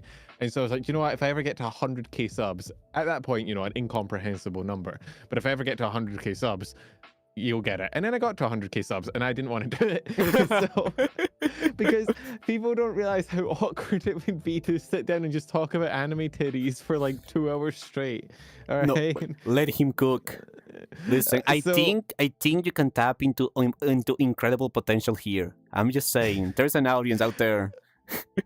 Well, I've made a second deal with my chat since then of I've said that if I ever hit Twitch partner, which I'm planning on doing this year, then I will do a subathon when I get one. You know, an uncapped subathon, just however long. Because I've always wanted to do a subathon, but there's always a little bit in the back of my mind that's scared that, like, if I don't have a solid audience, that it would just peter out and die.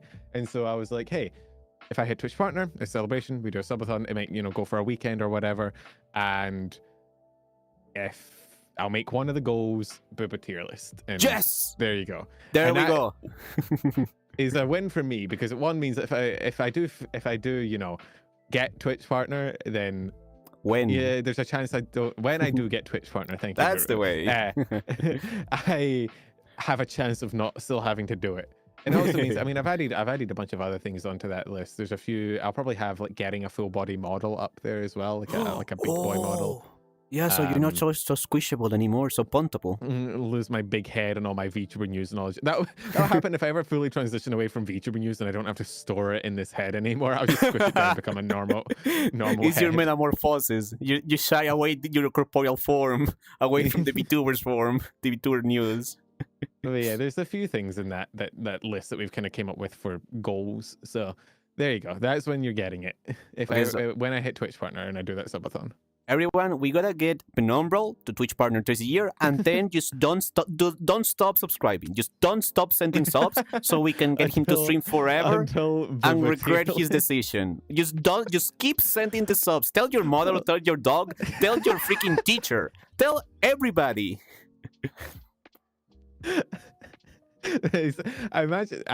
Thankfully, I feel like there's a limit to how long you can do uncapped subathons for if you're a bigger streamer. But as a smaller streamer, I think you have the luxury of being like, yeah, I'll just go for however long it lasts, because you don't have the risk of having to stream. There are people on this platform, I think, that have streamed for like 300 days straight or something. Dude, you say that. I saw a streamer, a friend let me know, they did a 252-day subathon.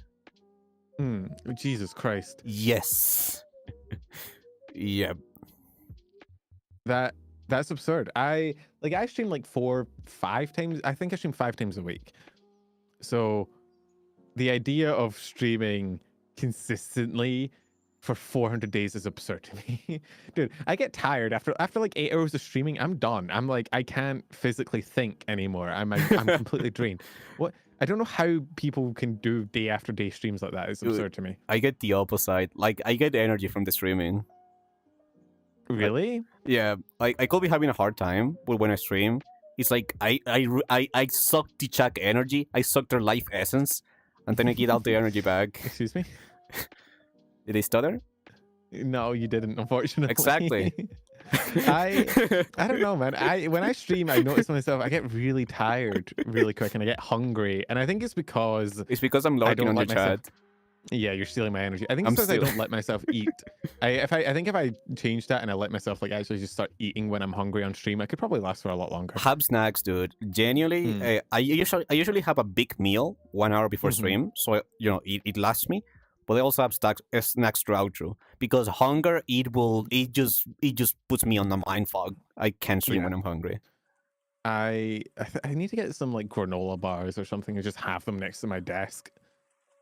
And you're a growing boy. You can do better than granola bars. You can do better than granola bars. You can cook a nice meal, have something proper, and just a snack. I made chili last night. Actually, I cooked. It was great. Hell, I've got leftovers. That's what I'm gonna have while I'm working on news. Hell yeah, respect. But I mean, for snacks, granola bars fill me up, or like breakfast bars, or because you don't want it to be like Doritos, because then you'll get dust all over your hands and you'll be munching down the mic like. No mukbang, no mukbang stream. Penumbral mukbang stream. that could be a great goal for your subathon. Oh my god. I'm just saying. One of the subathon goals is going to be probably face reveal. So, what do you mean? I'm looking at your face right now. my behind the scene. There's a face behind this face. No way. I have a second one. A second face, a flesh mask. A flesh mask. Oh my god. But yeah, when I'm doing that subathon, if the face reveal goal happens, I could do a mukbang stream, just me eating on camera. I've done that. I mean, I haven't shown the food. I've shown pictures of the food, but when I did my streamathon, I ate on the stream. I mean, that makes sense. You have to, otherwise you'll just literally wither away and die. Yeah. It was kind of nice because I was saying like, hey, Chaz, here are options. What should we order? And I learned that Popeyes is disgusting. Popeyes? Popeyes, yeah, I don't like it. Yeah. I don't like it. I've never had it because it's an American place. It's wait, no, it's in Scotland. Wait, have you had a Jollibee's? I've not. Wait, is Popeyes in Scotland? Yeah, I'm pretty sure. Oh, yeah. I should try it. Yeah, you should also try Jollibee's if you haven't.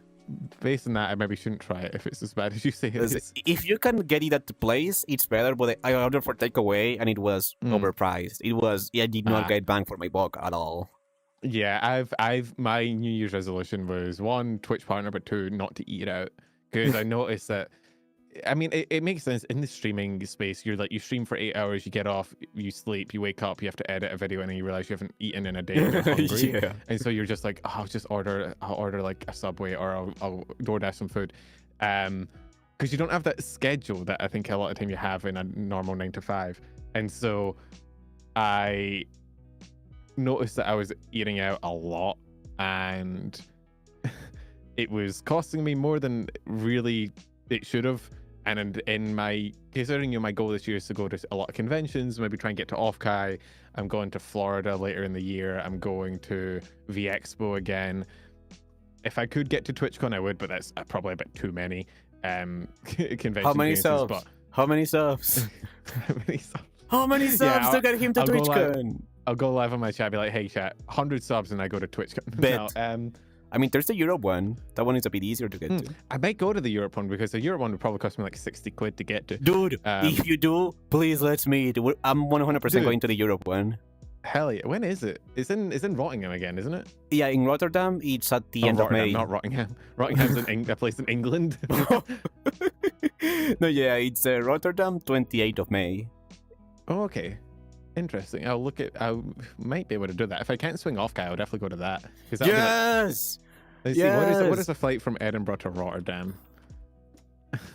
Damn flights. I mean, it's in the Netherlands, yeah, but it's Rotterdam is a place inside the Netherlands, isn't it? Yeah, it's in the Netherlands. So I believe isn't Rotterdam a city in the Netherlands? It's a city, yeah. I'm pretty sure. Yeah, I could do that. It's pretty. Flights are not that expensive because it's like right next door. Yes! You get to punt me IRL! I'll catch a boat. You know what's crazy about Europe transport is how expensive trains are. Like, Dude, yeah. Sometimes it's there's, easier like, to three just take a times- flight. it is literally no matter where I'm going, it is 3 times more expensive to take a train. It costs like 200 quid to get to London on a train from Scotland. It costs like 60 quid on a flight. Oh my. It's absurd. Oh wait, can I answer a question from chat Yes, real quick? Go for it. Okay, thank you. I won't be too long. From episode 5, I officially started streaming this month, and one of my streams lasted over 8 hours. Also, I stream every day of the week. And one more thing, I try to at least get 2 hours of streaming done. Sorry if I said a lot. My grammar is very bad. You're good. You're perfectly fine, episode 5. Is there anything I might need to change?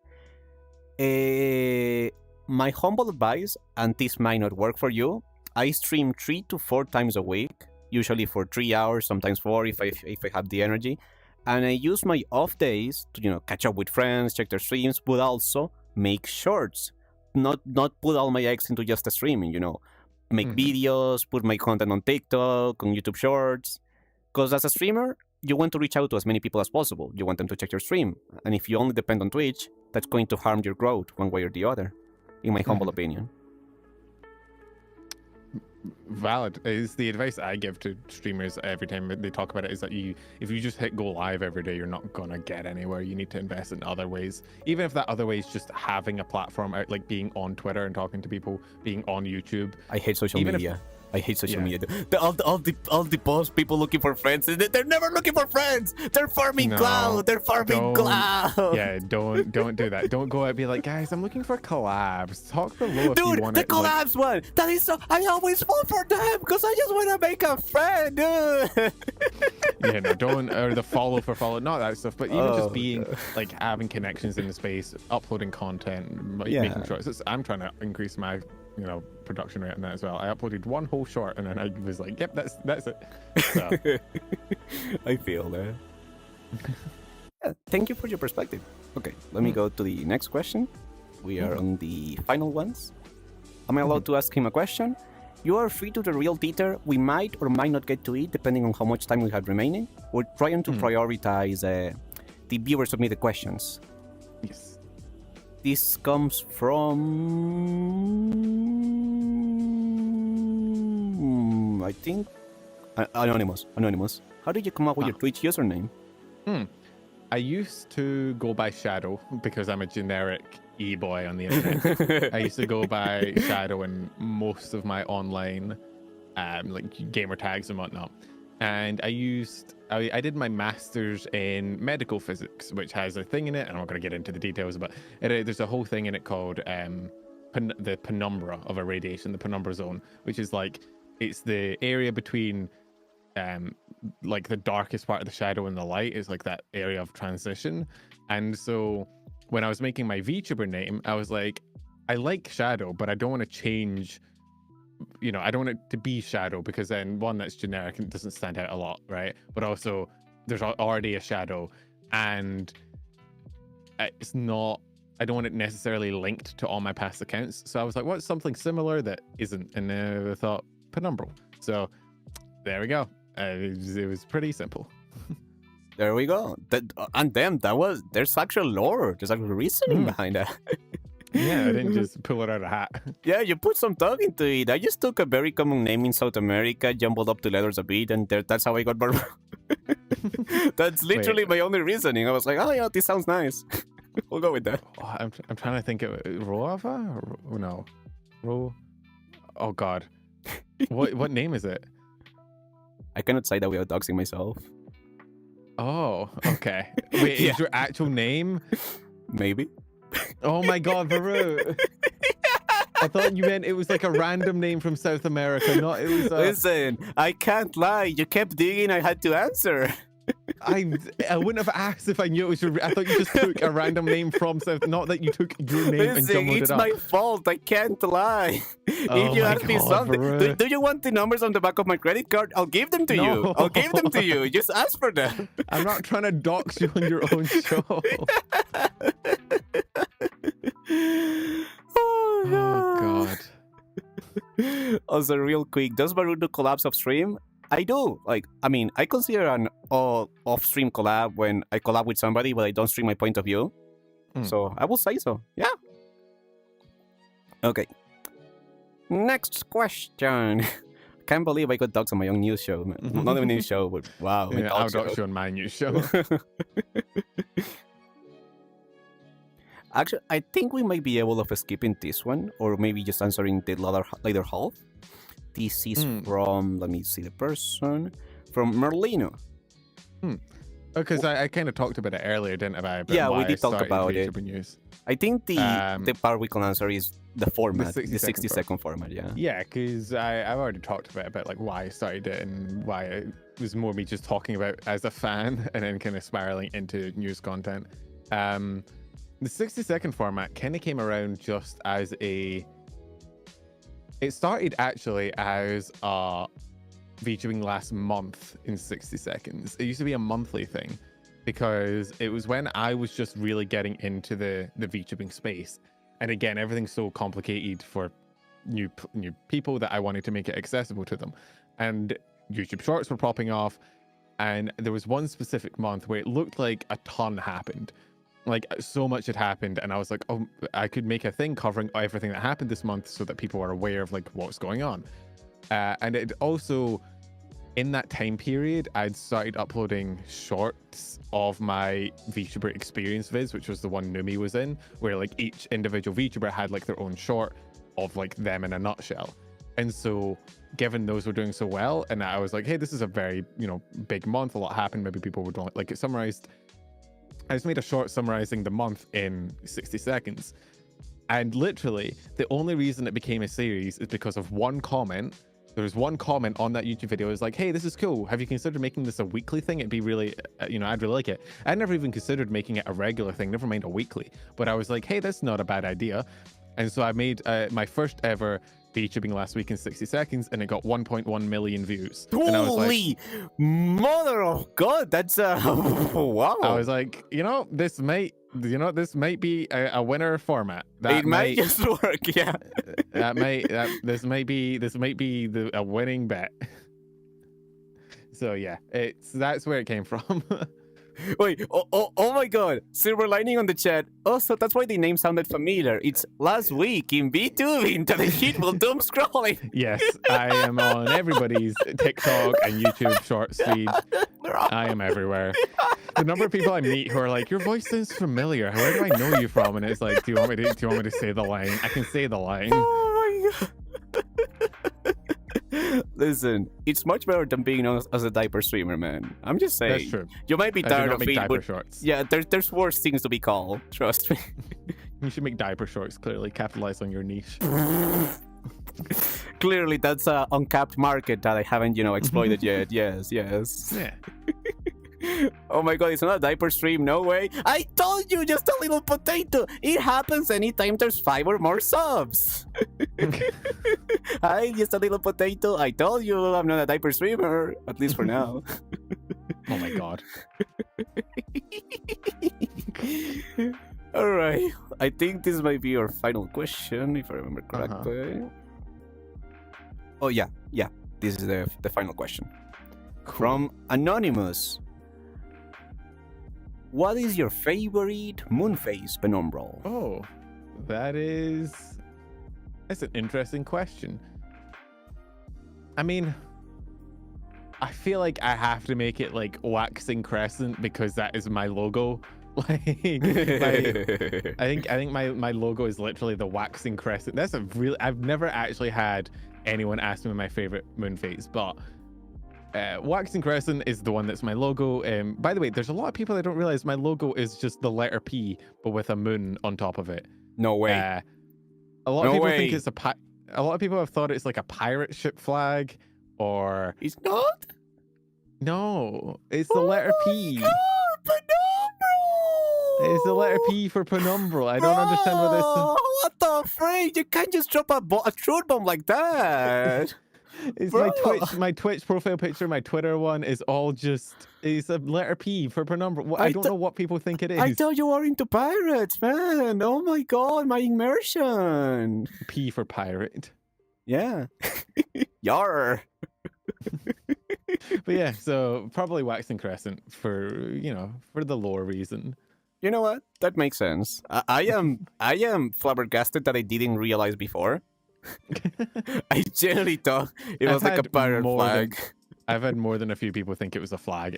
I don't know. Maybe I have had people say that I need to change up my like branding and make it more VTuber focused to make it like my face or whatnot. And I've debated it. I might commission some art or something. Or profile picture. I have like I need something to get. I've said this for like literally I think I've been saying this for 2 years and I've never done it. Is I need to get a reference sheet made for my guy. Yeah. I've not committed to the bit, so I need to do it. But then this year happened and I've started being like, oh, I need to save for convention travel because I want to go to Offkai. So it's you know. I feel you. We all have priorities. Well, that's the other thing of like going to conventions is that it's hard to justify when I'm like, I could go to a convention, but if I don't, I could probably like go towards getting an actual proper model, which would be cool. So, It's okay. Just do what I do. Mark it as a business expense. just gotta clear my. I just gotta sell my kidney and then buy a model as a business expense and pay no tax. There you go. Problem solved. It's a win-win. Somebody gets your kidney, you get the money. Everybody wins. This is peak businessmanship. Oh yeah, it's the best trade deal you've ever seen in your life. I still probably have like 10 minutes. If somebody chat asked if I was answering questions from chat, if they still have that, I'm happy to answer it. Okay, perfect. So everyone, we got got 10 minutes. We got about 10 minutes with our guest. So if there's any questions you guys would like to shoot to Pen Umbral, me, or both of us, shoot away. This is your moment. Also, hi Alex. This is your time to shine. It is your time. I'm debating as well. I've started thinking about like applying for panels at conventions as well. Do it. And I've done it. Have you done a panel? No, I applied. I applied for a panel. But you lose nothing. You miss every show you don't take. I've submitted the applications for it, so that'd be cool. But I was never bad at public speaking, but the idea of public speaking as me for some reason is weird. It's weird imagining.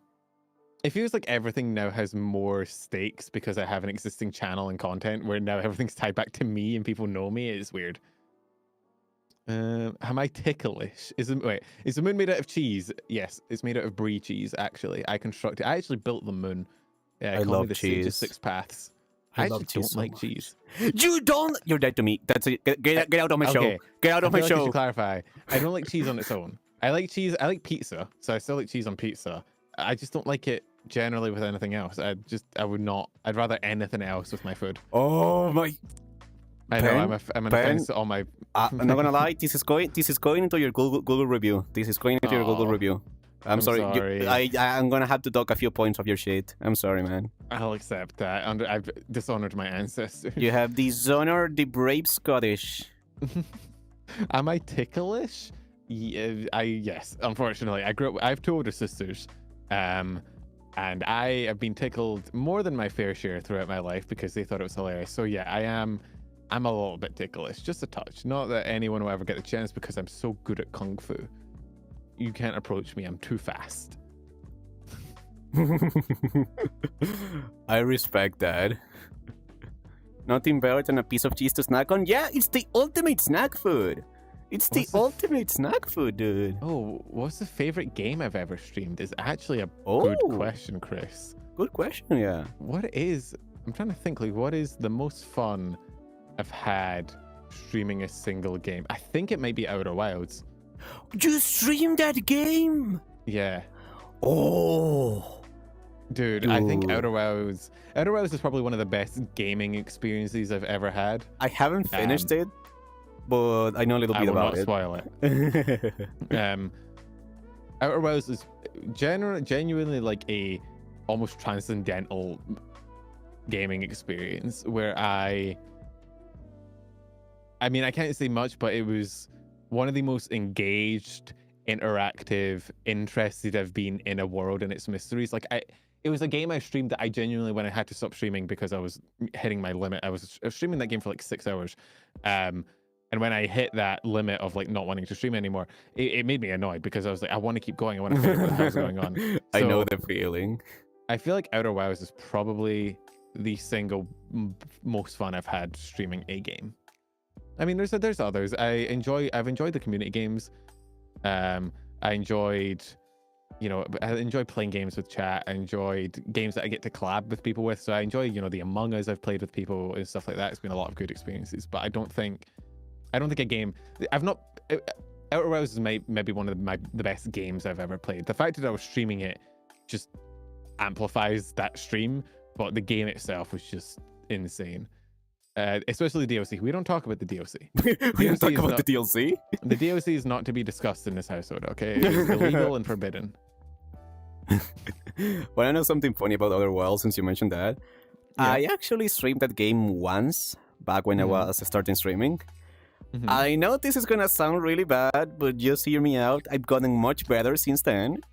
I streamed the game. I lost like 4 followers, and I never streamed it again. It gave me PTSD. It gave me genuine fear. Dude, I feel that. I get that sometimes. There's some games that I enjoy playing that I've streamed and noticed that like my viewership is just dead. Like a game, Chris will know about this because it's a game that he's asked me to play and I want to play. XCOM. I want to play XCOM again. I love XCOM. Those are good. I would like to stream XCOM again, but I also know that a lot of people don't want to watch me play XCOM because it's a very brain heavy lock-in kind of game. Yeah. Where I might not be able to yap as much and the gameplay might not be as interesting to some people. So I'm kind of terrified of streaming it for the purpose of like that, what you just said. There's always, like we were talking about earlier, right? Like there's always that little fear of like making something that will lose you numbers, but I am going to do it. I don't know if maybe next week actually. Hell yeah. Next week I'm planning on doing we do community games every Saturday. And I don't think I'm going to do Minecraft again next week. I'll leave the server open, but I don't think I'll play it. I think I'm going to do either board games or like, I don't know, an FPS or something with chat. But I don't think I'm going to... Have you played Voices of the Void? Okay, so I hate horror games. I've been told Voices of the Void is really scary. I want to play, but at the same time, I'm like, if this game is scary, I don't know, dog. I don't know.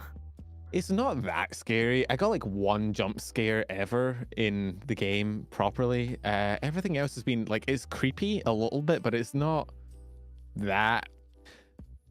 Once you realize that there's not really a massive payoff, like there's not anything coming out to jump scare you, really, you're probably fine. At least at the stage I got to. Although I just got to, I think, what is going to be the dial up of the spooky stage. Oh, God. Maybe, but so far I've had one like proper jump scare. Everything else has just been kind of creepy vibes, but I'm pretty used to it. It is honestly turned into a life simulator for me, where I'm just fishing and mining cryptocurrency. Bro, listen, when I say I can handle scary, last Friday I played Island Isolation because it was a streamathon goal. Yeah. I had a nightmare. Yeah, no shit. This game is terrifying. Yeah, it gave me a freaking nightmare. I couldn't sleep afterwards. I was shaking on my sheets. I was like, never again. I'm never playing spooky games again. I haven't even played it. I've just watched people play it. But even watching people play it, I was like, oh my God, I'd be terrified. It is terrifying. It was painful. Like we got some great clips out of it. Like it's great for farming clips, like genuinely, and you know, for people to just have a blast. But for the streamer, for the creator, it is painful. Yeah, it is a... Yeah, no, I mean, my first ever game I streamed was FNAF, weirdly enough. Oh! Like, I streamed FNAF. I beat it in 1 stream. I beat the game in like 2 hours. Damn! Yeah. I didn't find it... I got through to night 5 without getting a single jump scare. I didn't actually find it that difficult. And then night 5 was a bit hard. I got jump scared a few times, but honestly, it wasn't too bad. And I don't think I've really played any other horror games unless you count Voices of the Void. I will definitely count Voices of the Void. Voices of the Void builds up to it, from what I have been told. Yes. It's not horrible. I mean, it can be spooky. Not gonna lie. There's a few things where I'm like, oh, this is definitely a little bit tense, but it's not as bad as some games I've played. That's fair. That's fair. If you got through Alien Isolation, you'll be fine. No, I played like 4 or 5 hours of it because my goal was only to play it for 1 stream. Right. So I fulfill my end of the bargain, and I'm not gonna say, oh, if we get X subs, I'll play it again, because they will do it. They will Right. genuinely do it. I am genuinely afraid of my chat. They will do these things. They will screw you over. They I will understand do it. So I'm not giving them the chance. Chats gain superpowers when it comes to screwing over their streamer. It's incredible. You know, it's like when your dog is eating something they shouldn't, and then you're like, "What are you eating?" And they chew faster. They're like, like you little.